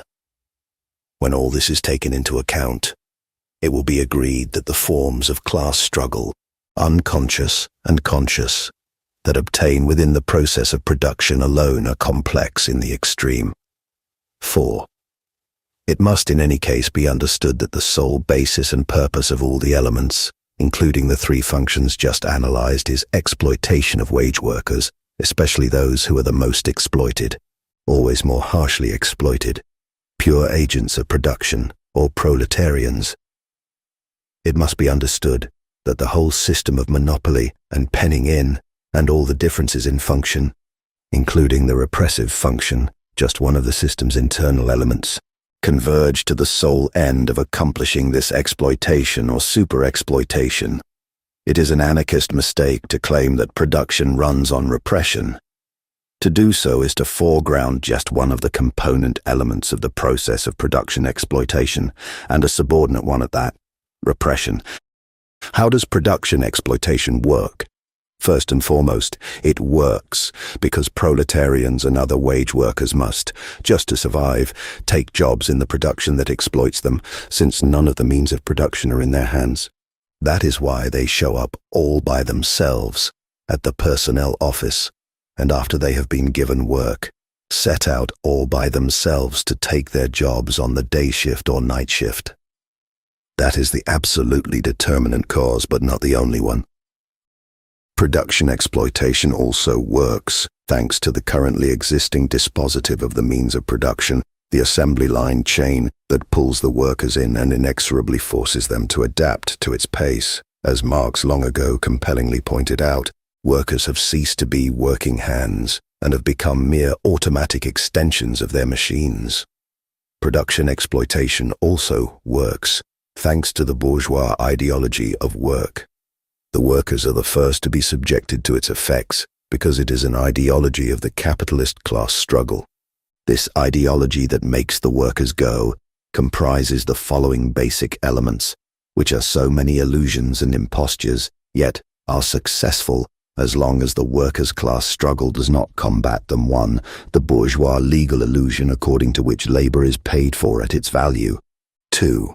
the corresponding legal moral ideology which has it that one must respect one's labor contract, and through it, the enterprise's house rules and regulations. 3. The technicist economistic ideology which has it that there must, after all, be different jobs within the division of labor and such individuals to fill them. This ideology does a great deal more to make workers go than repression does. Production exploitation works, finally, with the help of certain repressive measures, some spontaneous, others very carefully thought out by the bosses on the front line. Goons plus house unions. Consider Simca and Citron. It will readily be understood that under these conditions, the workers' class struggle in production does not unfold all by itself. It is rooted in and takes shape in exceedingly harsh day-to-day realities of exploitation, of the experience of exploitation. In the experience of the class line between manual and non-manual workers, a line that is not blurred by one or another technician's or engineer's liberal or even progressive behavior, often just a mask for paternalism, and in the experience of the actual behavior of supervisors, engineers, and agents of repression. This class struggle, however, runs squarely up against the powerful weapons of the capitalist class struggle, which are the more redoubtable in that they do not always resemble weapons, above all, after control of the means of production and extortion of surplus value, the illusions/impostures of the bourgeois ideology of work just discussed. Trade union activists waging the class struggle are well aware of this. They have to fight this ideology step by step, taking up the same combat day after day to root this mystification out of their own consciousness. No easy task. And their comrades.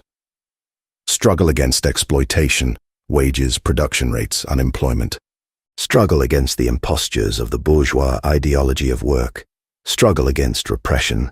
Such are the three always interlinked forms of the economic class struggle in production. If this is right, then we can understand 1.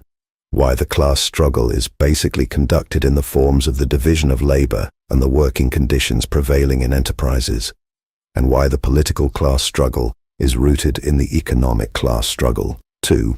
Why the economic class struggle is a struggle against incessantly intensified exploitation, not only against the brutal material form of exploitation, capitalism's tendency to reduce wages, and against the class techniques for increasing productivity, speed up and so on, but also around the question of the technical social division of labor that prevails in enterprises, and against bourgeois ideology and repression. The working class's class consciousness is built up thanks not only to its experience of its material exploitation, wages, production rates, but also to its experience of the forms in which it is penned in the division of labor. It can be built up only in an ongoing ideological struggle against the bourgeois ideology of work. It will be understood then why the capitalist class and its ideologues have so powerful an interest in presenting the technical social division of labor, which is, in the final analysis, a class division of labor, as a purely technical division.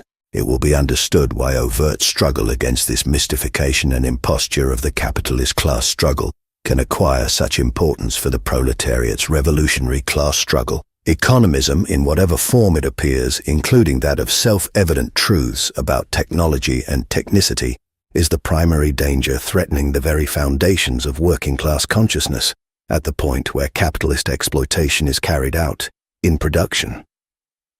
It will further be understood why those who have an interest in disguising the class relations of the social division of labor as the neutral relations of a supposedly technical division of labor, denounced by Marxist theory in its entirety, also have so deep an interest in treating capitalist relations of production as mere property relations, mere legal relations. We are beginning to understand that, between a technicist economistic interpretation of the division of labor and a legalistic conception of the relations of production, one and the same unity obtains, the unity of the bourgeois ideology of the capitalist class struggle. We shall see in a moment the practical consequences that this can have for the workers' movement itself. 5. Conclusion. The relations of production must not be mistaken for purely technical relations or legal relations. If what we have just said is on the mark, it is clear that the relations of production no longer have anything to do with mere property titles. Legal titles and, consequently, legal relations are merely a form that sanctions a real content altogether different from that form, namely, the relations of production and their effects. We have just seen at how deep a level the relations of production and class relations, and therefore the class struggle deriving from them, operate in the real relations prevailing in the production process itself. The description with which we began our exposition for the sake of convenience is clearly untenable. The relations of production do not come into play in the form of property titles, before and after the process of production, simply in order to justify and lend legal sanction to control of the means of production and its products, and thus extortion of surplus value. The relations of production are not a legal umbrella under the protection of which a perfectly and purely technical productive process is realized. Hence, a twofold ideological confusion that must be avoided at all costs. 1. The technical confusion. As we have seen, the relations of production are not purely technical relations, but rather relations of capitalist exploitation, inscribed as such in the concrete life of production as a whole. 2. The legal confusion. The relations of production are not legal relations. They are something quite different. They affirm class relations in production itself. If that is right, we begin to glimpse what is covered by the scientific Marxist concept of the mode of production. We have defined it as a way of tackling nature. We have seen that tackling here means mobilizing productive forces under the aegis of relations of production. In class societies, these relations of production are relations of exploitation. The mode of production of a class society, of a social formation divided into classes, is quite the opposite of a mere technical process of production. At the same time as it is the locus of production, it is the locus of class exploitation and of class struggle as well. It is in the productive process of the mode of production itself that the knot of class relations and the class struggle bound up with exploitation is tied. This class struggle pits the proletarian class struggle against the capitalist class struggle. It is an economic class struggle, but also, from the outset and simultaneously, an ideological class struggle, and thus a class struggle that has, consciously or not, political import. Every other form of class struggle is rooted in this basic class struggle, including the political class struggle properly speaking, in which all forms of class struggle are tied together in a knot of critical importance.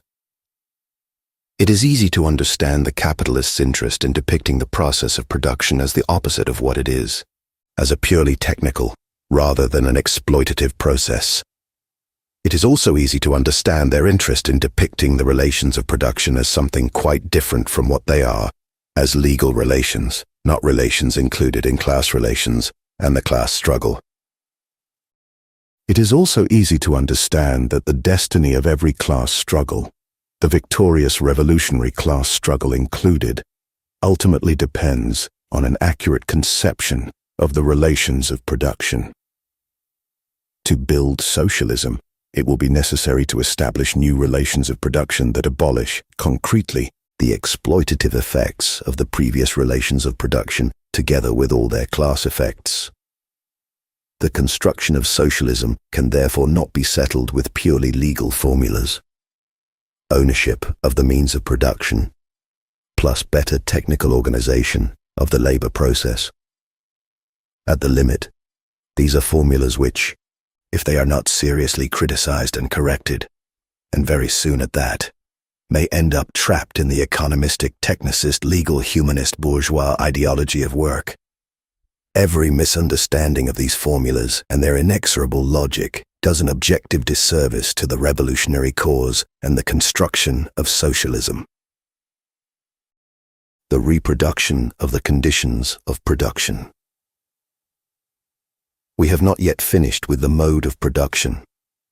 We must now bring out something that we glimpsed in the course of our analysis when we discussed the necessity of renewing the means of production to make production possible. That was a passing hint. We shall now consider the matter in full. As Marx said, even a child knows that if a social formation did not reproduce the conditions of production while producing, it would not last a year.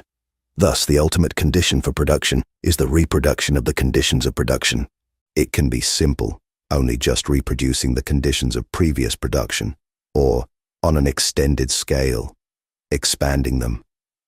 We shall leave this crucial distinction aside in Volume 1 and return to it in Volume 2. What, then, is the reproduction of the conditions of production?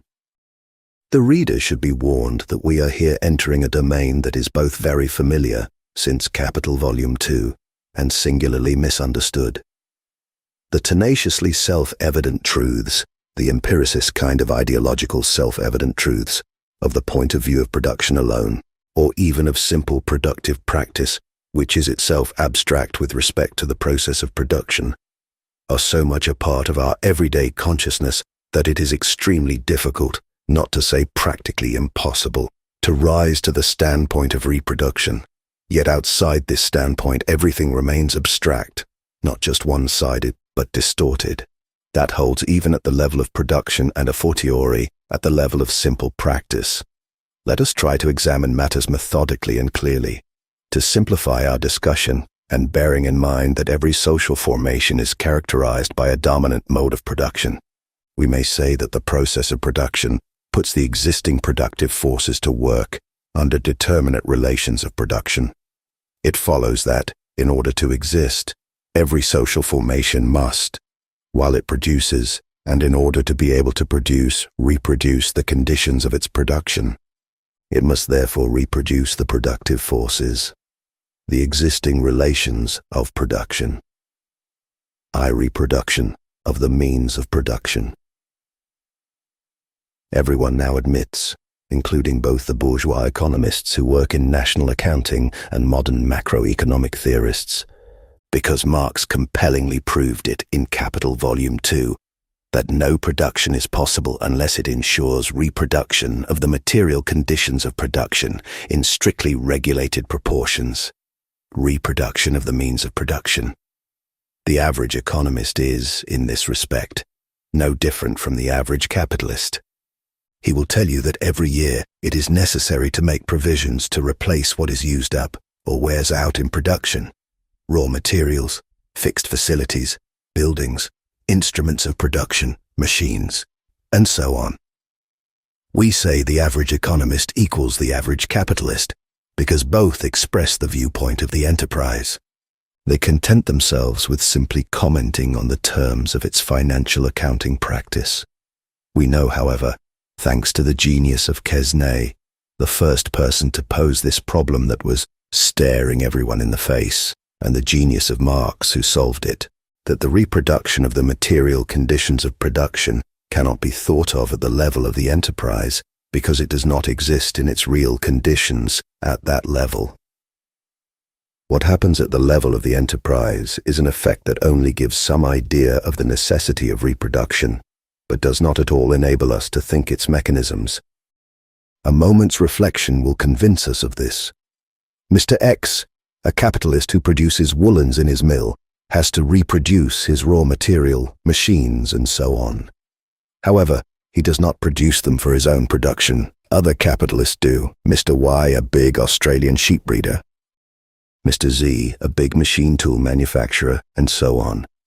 They, too, in order to produce these products necessary for the reproduction of Mr. X's conditions of production, have to reproduce the conditions of their own production, and so on to infinity. And everything has to happen in proportions such that, on the national and even world market, the demand for means of production, for reproduction, is satisfied by the supply. To envisage this mechanism, which entails a sort of endless spiral, we have to take Marx's global approach. That is, we have to study the relations of the circulation of capital between Department 1, production of means of production, and Department 2, production of means of consumption. as well as the realization of surplus value in capital volumes 2 and 3. We shall not go into an analysis of this question. Here, it is enough to have evoked the necessity of reproducing the material conditions of production. 2. Reproduction of labor power. Yet something will surely have struck the reader. We have discussed the reproduction of the means of production, but not that of the productive forces. Thus we have ignored the reproduction of that which distinguishes the productive forces from the means of production, the reproduction of labor power. Observing what goes on in the enterprise, especially the financial accounting practice of anticipating investment and depreciation, gave us a rough idea of the existence of the material process of reproduction. Now, however, we are entering a domain in which observing what goes on in the enterprise is, if not totally blind, then very nearly so, and for good reason. The reproduction of labor power takes place essentially outside the enterprise. How is the reproduction of labor power ensured? It is ensured by giving labor power the material means of reproducing itself, wages. Wages appear in every firm's account books, but as wage capital, not at all as a condition of the material reproduction of labor power. Yet that is clearly how wages work, since they represent only that portion of the value produced by the expenditure of labor power that is indispensable for its reproduction. That is, indispensable for reconstituting the wage worker's labor power, what he needs to procure food, clothing, and shelter. In short, what he needs to present himself at the factory gate again the next day, and every further day God grants him. Let us add, what is indispensable for raising and educating his children as well, in whom the proletarian reproduces himself as labor power, in n copies, where n equals 0, 1, 2, and so on. Let us recall that the quantity of value, wages, required to reproduce labor power is not determined by the needs of a biological minimum wage alone, but by those of a historical minimum. English workers need beer, Marx says, while French proletarians need wine. Thus, it is a historically variable minimum. Let us also recall that this minimum is historical in a twofold sense, in that it is defined not by the historic needs recognized by the capitalist class, but by those imposed by the proletarian class struggle, a twofold class struggle, against lengthening the working day and against wage cuts. We can, however, leave this crucially important point aside, since it does not directly bear on what we are trying to show here. For it is not enough to guarantee labor power the material conditions of its reproduction, if it is to be reproduced as labor power. We have said that the available labor power must be competent. That is, it must be such that it can be put to work in the complex system of the productive process, in specific posts and specific forms of cooperation. As a result of the development of the productive forces and the type of unity historically constitutive of the productive forces at a given moment, labor power must be diversely skilled, diversely, that is, as required by the social technical division of labor, its different jobs and posts. How is this reproduction of diversely qualified labor power ensured in a capitalist regime? It is ensured differently from social formations based on slavery or serfdom. The reproduction of the qualification of labor power no longer tends, it is a question of a tendential law, to be ensured on the job, instruction during production itself, but increasingly outside production, by the capitalist school system and other instances and institutions that we shall discuss at greater length in a moment. But what do people learn at school? Everybody knows the answer. They stay in school for longer or shorter periods, but at all events they learn reading, writing, and arithmetic. That is, they learn a handful of techniques and quite a few other things besides, including elements, rudimentary or, on the contrary, advanced, of scientific culture or literary culture that are of direct use in different jobs in production, one curriculum for workers, a third to engineers, still another for technicians, a final one for senior managers, and so on. Thus they acquire know-how. What everybody also knows, however, that is, what nobody cares to know, is that alongside these techniques, reading, writing, and arithmetic, and this learning, elements of scientific and literary culture that function as know-how alongside, but also in the process of acquiring these techniques and this learning, people also learn at school the rules of good behavior. That is, the proprieties to be observed by every agent in the division of labor, depending on the post he is destined to hold in it. These are rules of professional ethics and professional conscience. That is, to put it plainly, rules of respect for the social and technical division of labor, and in the final analysis, the rules of the order established by class domination. People also learn to speak proper French at school, to write properly, which in fact means, for the future capitalists and their underlings, to order workers around properly, which in fact means, the ideal case, to talk properly to them so as to intimidate or cajole them, in short, to con them. The literary curricula in secondary and higher education serve that end, among others.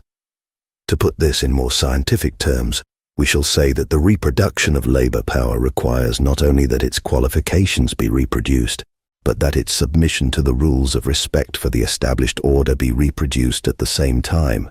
This means for the workers' reproduction of labor power's submission to the dominant ideology, and, for the agents of exploitation and repression, reproduction of its capacity to handle the dominant ideology properly, so as to ensure the domination of the dominant class verbally.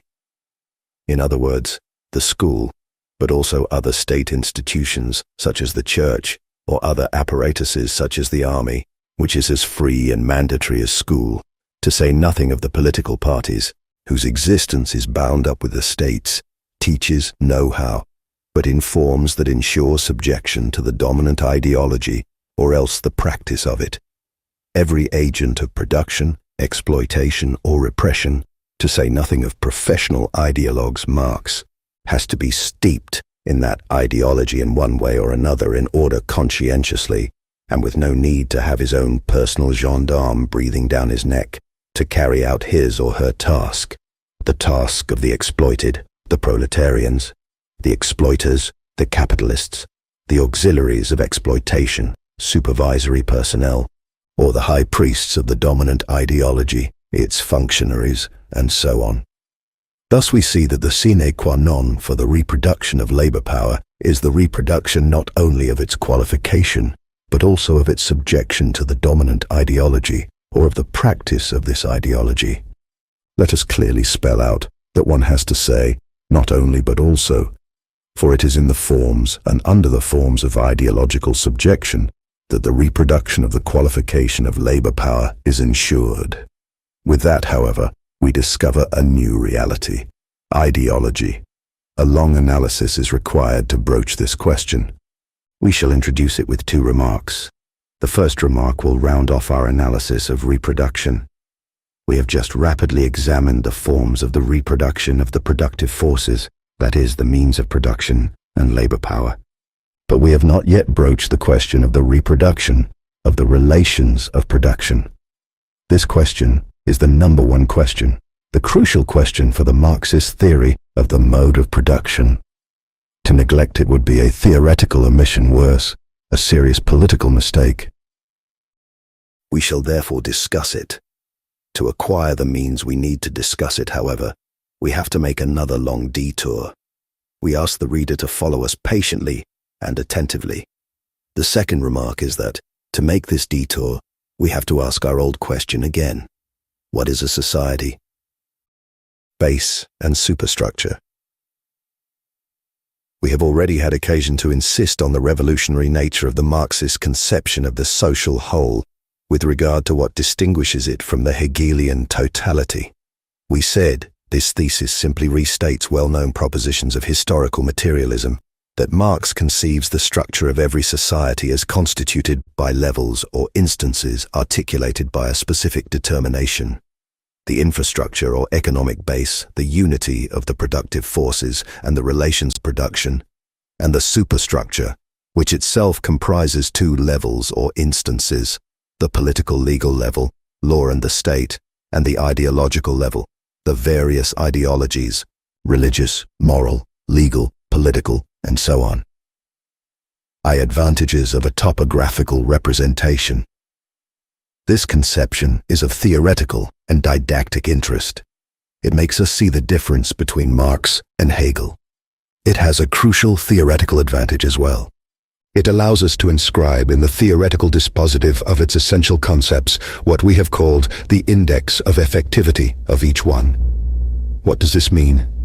It will be readily agreed that this representation of the structure of every society as an edifice comprising a base or infrastructure on which the two floors of the superstructure are erected is a metaphor. To be quite precise, it is a spatial metaphor, the metaphor of a topography, topique.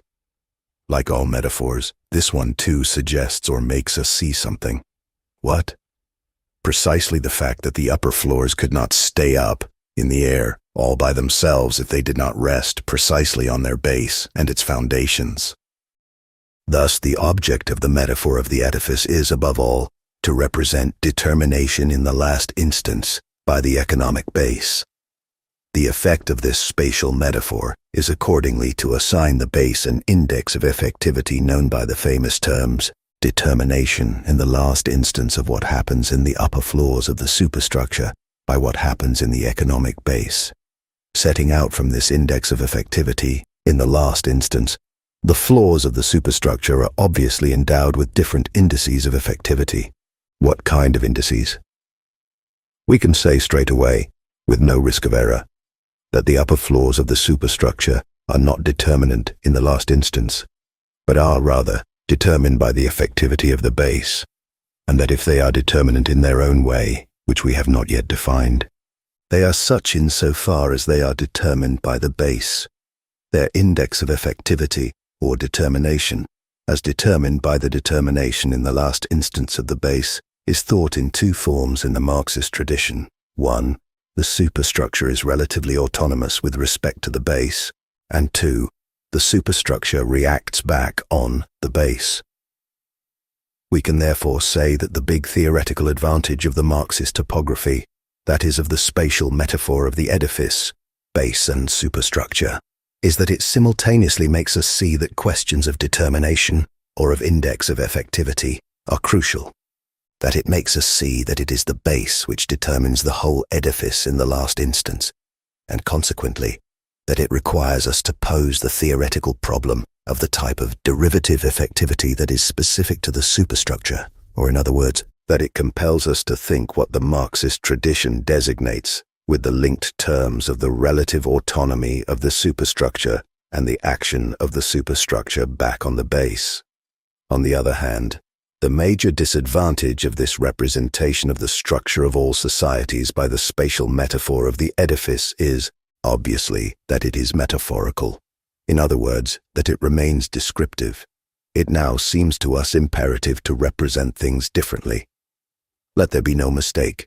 We are in no sense rejecting the classic metaphor, since it is this metaphor itself which requires that we go beyond it, and we are not going beyond it in order to reject it as obsolete. We would simply like to try to think what it gives us in the form of a description. 2 limits of a topographical representation. Let us lay our cards on the table. We think that it is by setting out from reproduction that it becomes possible and necessary to envisage the existence and nature of the superstructure. Simply adopting the standpoint of reproduction sheds light on several questions whose existence the spatial metaphor of the edifice indicated, but to which it could not furnish a conceptual response. We have to make a new stipulation here. In the text we referred to a moment ago, we tended, taking up certain indications made by Marx and his successors, to emphasize the distinction within the superstructure between what we called, on the one hand, the legal political superstructure, law and the state, and on the other, the ideological superstructure, the various ideologies. To emphasize this distinction was itself a way of making the reader see that there are differences in indices of effectivity between these two levels of the superstructure as well. Here, the spatial metaphor of the edifice also helped us to show that the legal political superstructure is, as a rule, more effective than the ideological superstructure, although the ideological superstructure, too, is endowed with relative autonomy in its relations with the legal political superstructure and is capable of reacting back on it. However, in emphasizing this distinction between the two forms of the superstructure, we remained within the logic of our metaphor and accordingly within its limits, those of a description. Here too it has become imperative to represent things differently.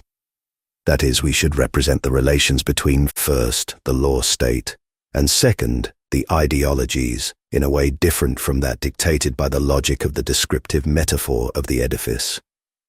Let us take our idea to its logical conclusion. We should also represent differently from how we have so far what is involved in the singular dyad designated by our expression legal political superstructure. We should account for the hyphen that unites law and the state in the expression legal political, asking exactly what we can and should think to justify or question this hyphen. Finally, we should also ask why we use, and whether it is legitimate to use, an expression that puts law before the state, and whether it would not, rather, be preferable to put law after the state, or whether these questions of before and after, far representing a solution, are merely the index of a problem that should therefore be posed in completely different terms. All these questions, which we are raising in summary fashion, but, we think correctly, can be summed up in the form of the following problems. What is law? What is the state? What is ideology? What are the relations between law, the state, and ideology? In what kinds of groupings, law state or state law, and so on, can we represent these relations in order to think them? Our basic thesis is that it is only possible to pose these problems, and therefore to resolve them, from the viewpoint of reproduction. We will briefly analyze law, the state, and ideology from that viewpoint. And we will try to bring out what happens from the viewpoint of practice and production on the one hand, and at the same time of reproduction on the other. Only by taking this difference between reproduction and production into consideration can we provide the solution to the problems that we are here posing. One final remark before we enter into this analysis. Since we are looking for answers to complex questions that bear on the very order that they imply, and since we are, for the time being, ignorant of that order, we shall adopt a provisionally arbitrary order, which we shall of course have to rectify once we have made these analyses. We propose, then, to proceed in the following arbitrary order: law, state, ideology. We shall see that, as we proceed, we shall have to modify that order for an unexpected reason. We are going to discover a new reality. Law. We shall here examine what is given the name law in the social formations that fall under the capitalist mode of production. It should be made clear in advance that we shall be making for the moment a purely descriptive analysis. We shall take up the same question in more theoretical form once we have acquired the means to do so. Chapter 11. Law is a system of codified rules. Consider the civil code, the penal code, public law, commercial law, and so on, which are applied, that is to say, both respected and circumvented, in day-to-day practice. To simplify our discussion, we shall focus on private law, contained in the civil code. Private law is, moreover, the legal base from which the other sectors of law set out to systematize and harmonize their own notions and rules. We can say very schematically the following. Private law states, in systematic form, rules governing commodity exchange, that is, purchases and sales based, in the last instance, on property rights.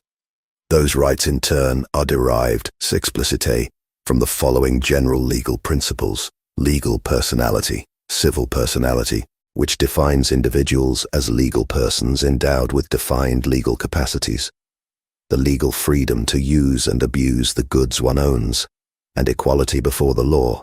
For all individuals endowed with a legal personality in our present law, this means all human beings, with the exception of a certain number of rejects, excluded from equality before the law. That said, what shall we say about law? We should note three characteristics, on which, moreover, Marx and Engels, following Kant and to some extent Hegel, put the accent. 1. The systematicity of law. Law necessarily takes the form of a system which, by its nature, aspires to internal consistency and comprehensiveness. We beg the reader's pardon for introducing these two apparently technical concepts here. They are easy to understand, insofar as law is a system of rules that are applied that is both respected and circumvented. There has to be consistency among all the rules of the system, such that one cannot invoke one rule against another. If that were possible, the effect of the first rule would be cancelled by the effect of the second.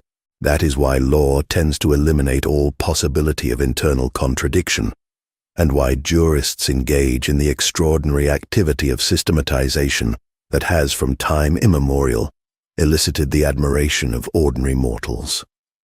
That is what makes jurists jurists, with a maniacal concern for rules and the cases to which they apply. At the same time, however, law must be comprehensive, sacer.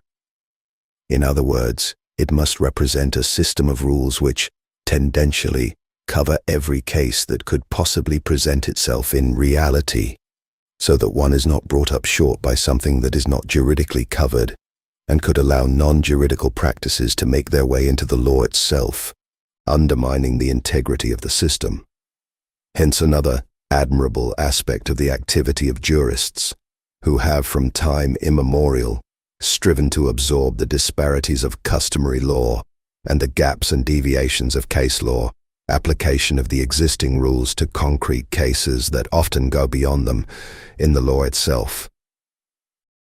This activity of systematization is accordingly to be understood not only as elimination of the contradictions that can arise among the rules of existing law, but also, and above all, as elimination of the eventual contradictions that may arise between the rules already defined in the internal system of law and the paralegal limit practices of case law, the essential role of which is to identify cases that the law has not yet really integrated and systematized. In this regard, case law must obviously be brought into relation with laws outside, the existence of which the history of law recognizes in the form of what is known as customary, as opposed to written legislation. Every system of legal rules gives rise to a written codification. Let us, however, leave this point aside. It interests us only insofar as it indicates, from the standpoint of the security of the law itself, the existence of a more or less threatening outside of the law. 2. Formalism of law. Law is necessarily formal in that it bears not on the content of what is exchanged between legal persons in of purchase and contracts of purchase and sale, but on the form of these contracts regulating exchange, a form defined by the formal acts of legal persons who are formally free and equal before the law.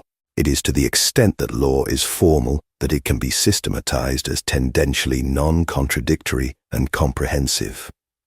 Law's formalism and its correlative systematicity constitute its formal universality.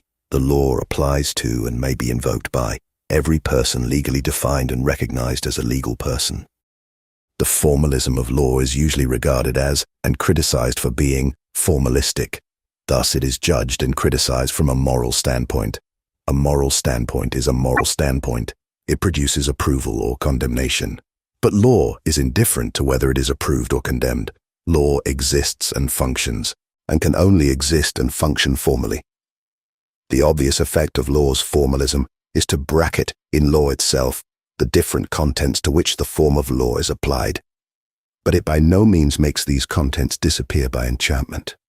Quite the contrary, the formalism of law makes sense only to the extent that it is applied to defined contents that are necessarily absent from law itself. These contents are the relations of production and their effects. Hence, we can begin to see that law only exists as a function of the existing relations of production.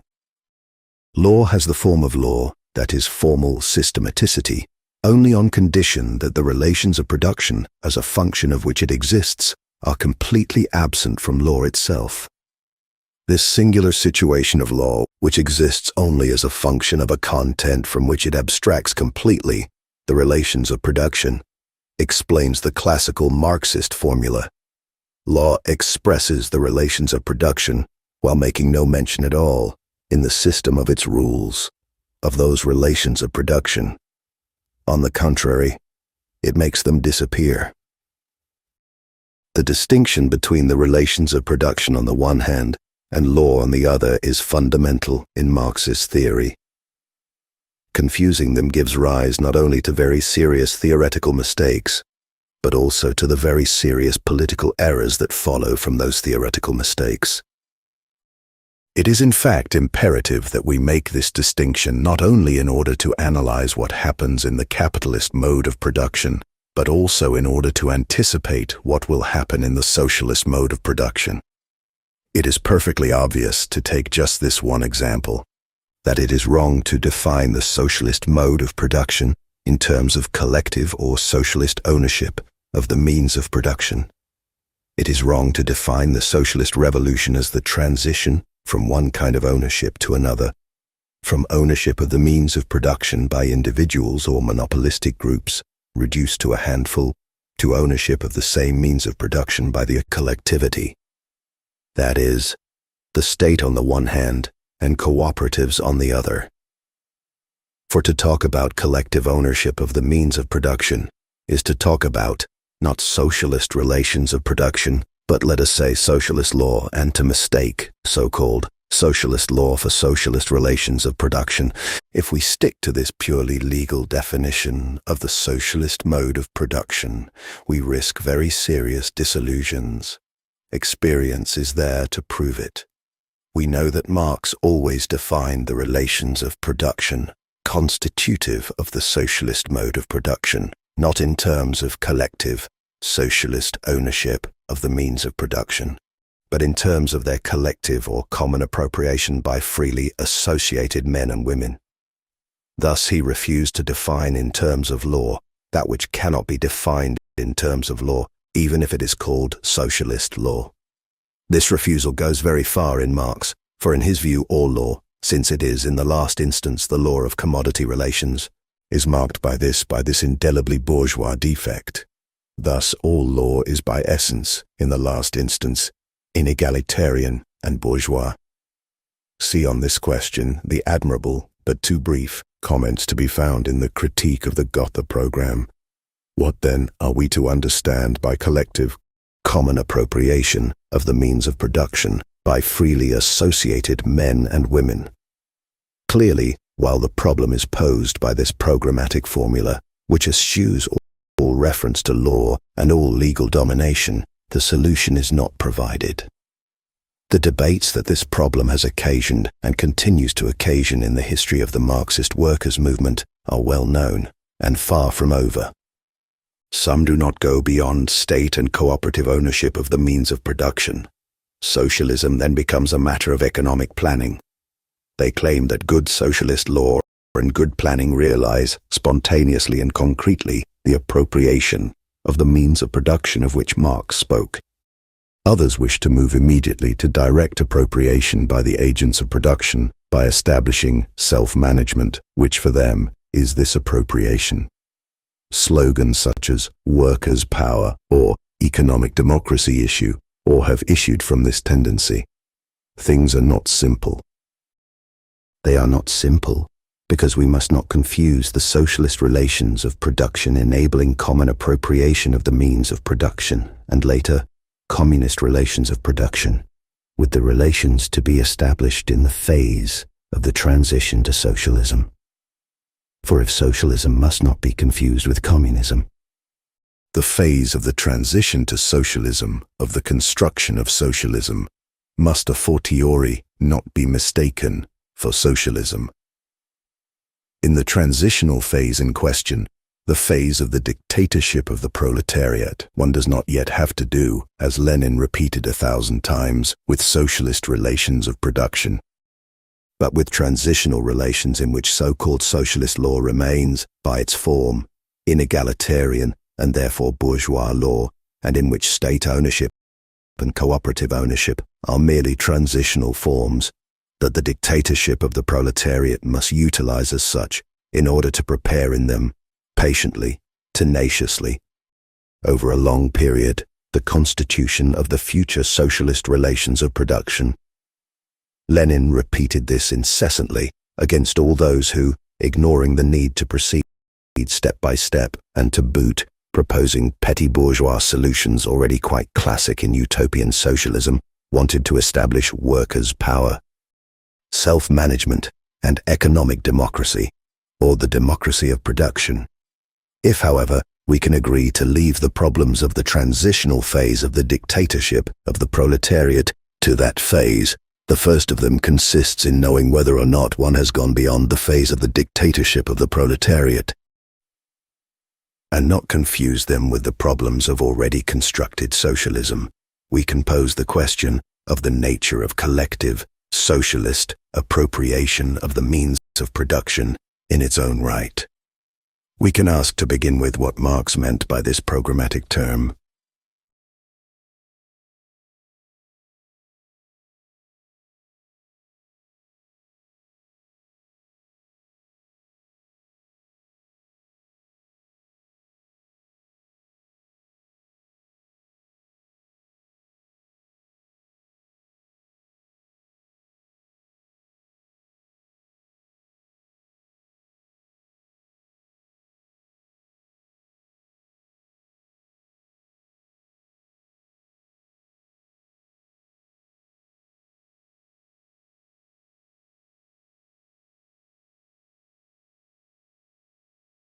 Marx obviously meant something like the withering away of law, a correlative of the withering away of the state.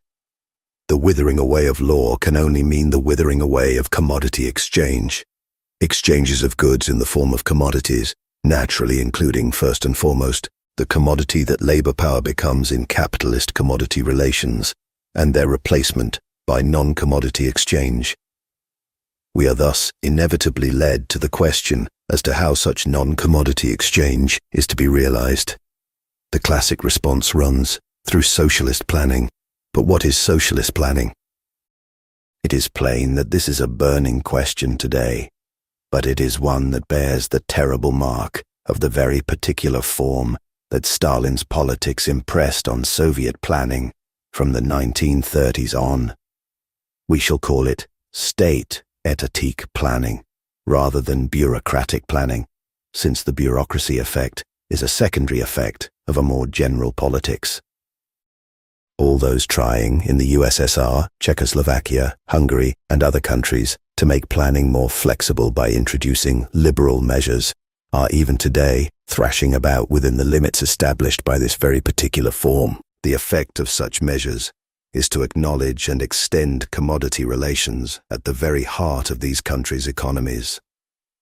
Likewise, posed within the limits established by this very particular form are the theoretical problems over which theorists in these countries are agonizing and arguing, and also proposing methods for resolving key questions. For example, the question of how prices should be determined. The labor theory of value, placed at the heart of these theoretical questions, as proper Marxist doctrine requires, is, if I may say so, put to a hard test in these debates. At the limit, an appeal is made to the double myth of automation and electronics, which are together supposed to make it possible, thanks to a hyper-centralization facilitated by gigantic computers, to resolve all these problems by magic mathematical planning with a little help, which just happens to be indispensable from the profitability criterion in the enterprises. I doubt that this technocratic solution, tempered with a dose of economic liberalism, which is uncontrollable in the long run, and the requisite sort of right-thinking humanist ideology, the necessary counterpoint, will provide us with the kind of socialist planning capable of materializing relations of appropriation of the means of production by freely associated men and women. We would do well to take a big step back from the form of planning imposed by Stalin's politics, which still commands these problems, in order to put things into historical, political, and theoretical perspective and re-examine them from a more correct point of view. That, at any rate, is my personal opinion. I offer it as such. But this step back and its effects presuppose political and theoretical conditions which, if the present course of events is any indication, are not likely to prevail any time soon, and will not come about without serious transformations that it will be painful to carry out. For very serious questions lurk behind these problems, even in the socialist countries. Questions of class and the class struggle, a circumstance that should not surprise Marxists. However that may be, it is clear that by way of the various experiments in progress, the Yugoslav experiment, from which we may already draw the certain conclusion that it is only a stage in a transition regression towards capitalism. Soviet planning marked by Stalin's conception. Chinese planning, the form and spirit of which are considerably different. In these various experiments, I say, it is well and truly a question of a search for unprecedented forms in which these much discussed relations of socialist production may one day exist as relations of real appropriation. It is also clear that the search for such forms is not just a theoretical question, even if theory has a very important part to play in it, the theory of Marx and Lenin, of course, but an eminently political question that can be settled only after the conclusion of political struggles. At bottom, economic, political, and ideological class struggles, of which we are now experiencing just the beginnings. Those are some of the reasons for which the Marxist distinction between the relations of production and legal relations is of the first importance. 3. The repressive nature of law. Law is necessarily repressive. Kant sees and states this very clearly in his Metaphysics of Morals, a work that has very little of the metaphysical about it, its title notwithstanding. In this regard, the Hegelian conception of law, with its delirious idealism, trails far behind Kant's. Law is repressive in that it could not exist in the absence of a corresponding system of sanctions. In other words, there can be no civil code without a penal code, which is the realization of the former at the level of the law itself. This is easy to grasp. A legal contract can exist only on condition that it is applied. In other words, on condition that the law is respected or circumvented. Hence, there must be a law of the application or non-application of law, that is, of the observance or non-observance of the rules of the legal contract. In a contract, two legal persons promise to make certain defined exchanges. At the same time, they promise to submit to sanctions if they fail to observe the terms of the contract.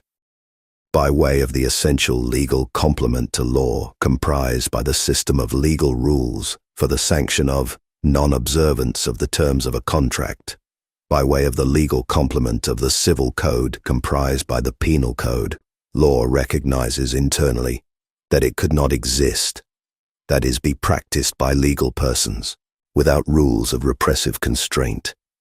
This is what Kant very clearly sees in his Metaphysics of Law. Law entails constraint. Naturally, however, he sees it from the standpoint of morality, hence as a difference between law, a formal, non-contradictory, comprehensive repressive system, and morality, a formal, non-contradictory, comprehensive system that includes an obligation duty, which is without sanction, and thus without repression. No one will be surprised to learn that our viewpoint on law is not Kant's, the viewpoint of its difference from morality, but an altogether different viewpoint, that of its difference from the relations of production. Things are now simple. Constraint implies sanction.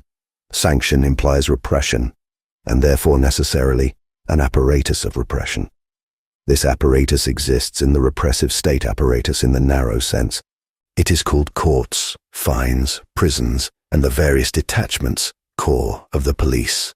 It is by virtue of this that law is inseparably bound up with the state, fait corps avec l'État. At the same time, however, it is clear that the practice of law is not exclusively based on repression in Act 2. Most of the time, repression is, as the expression goes, preventive. It intervenes in legal state forms in a very small number of cases, over against the infinite number of contracts that are respected without the intervention in propria persona of the repressive apparatus or the initiation of a repressive process.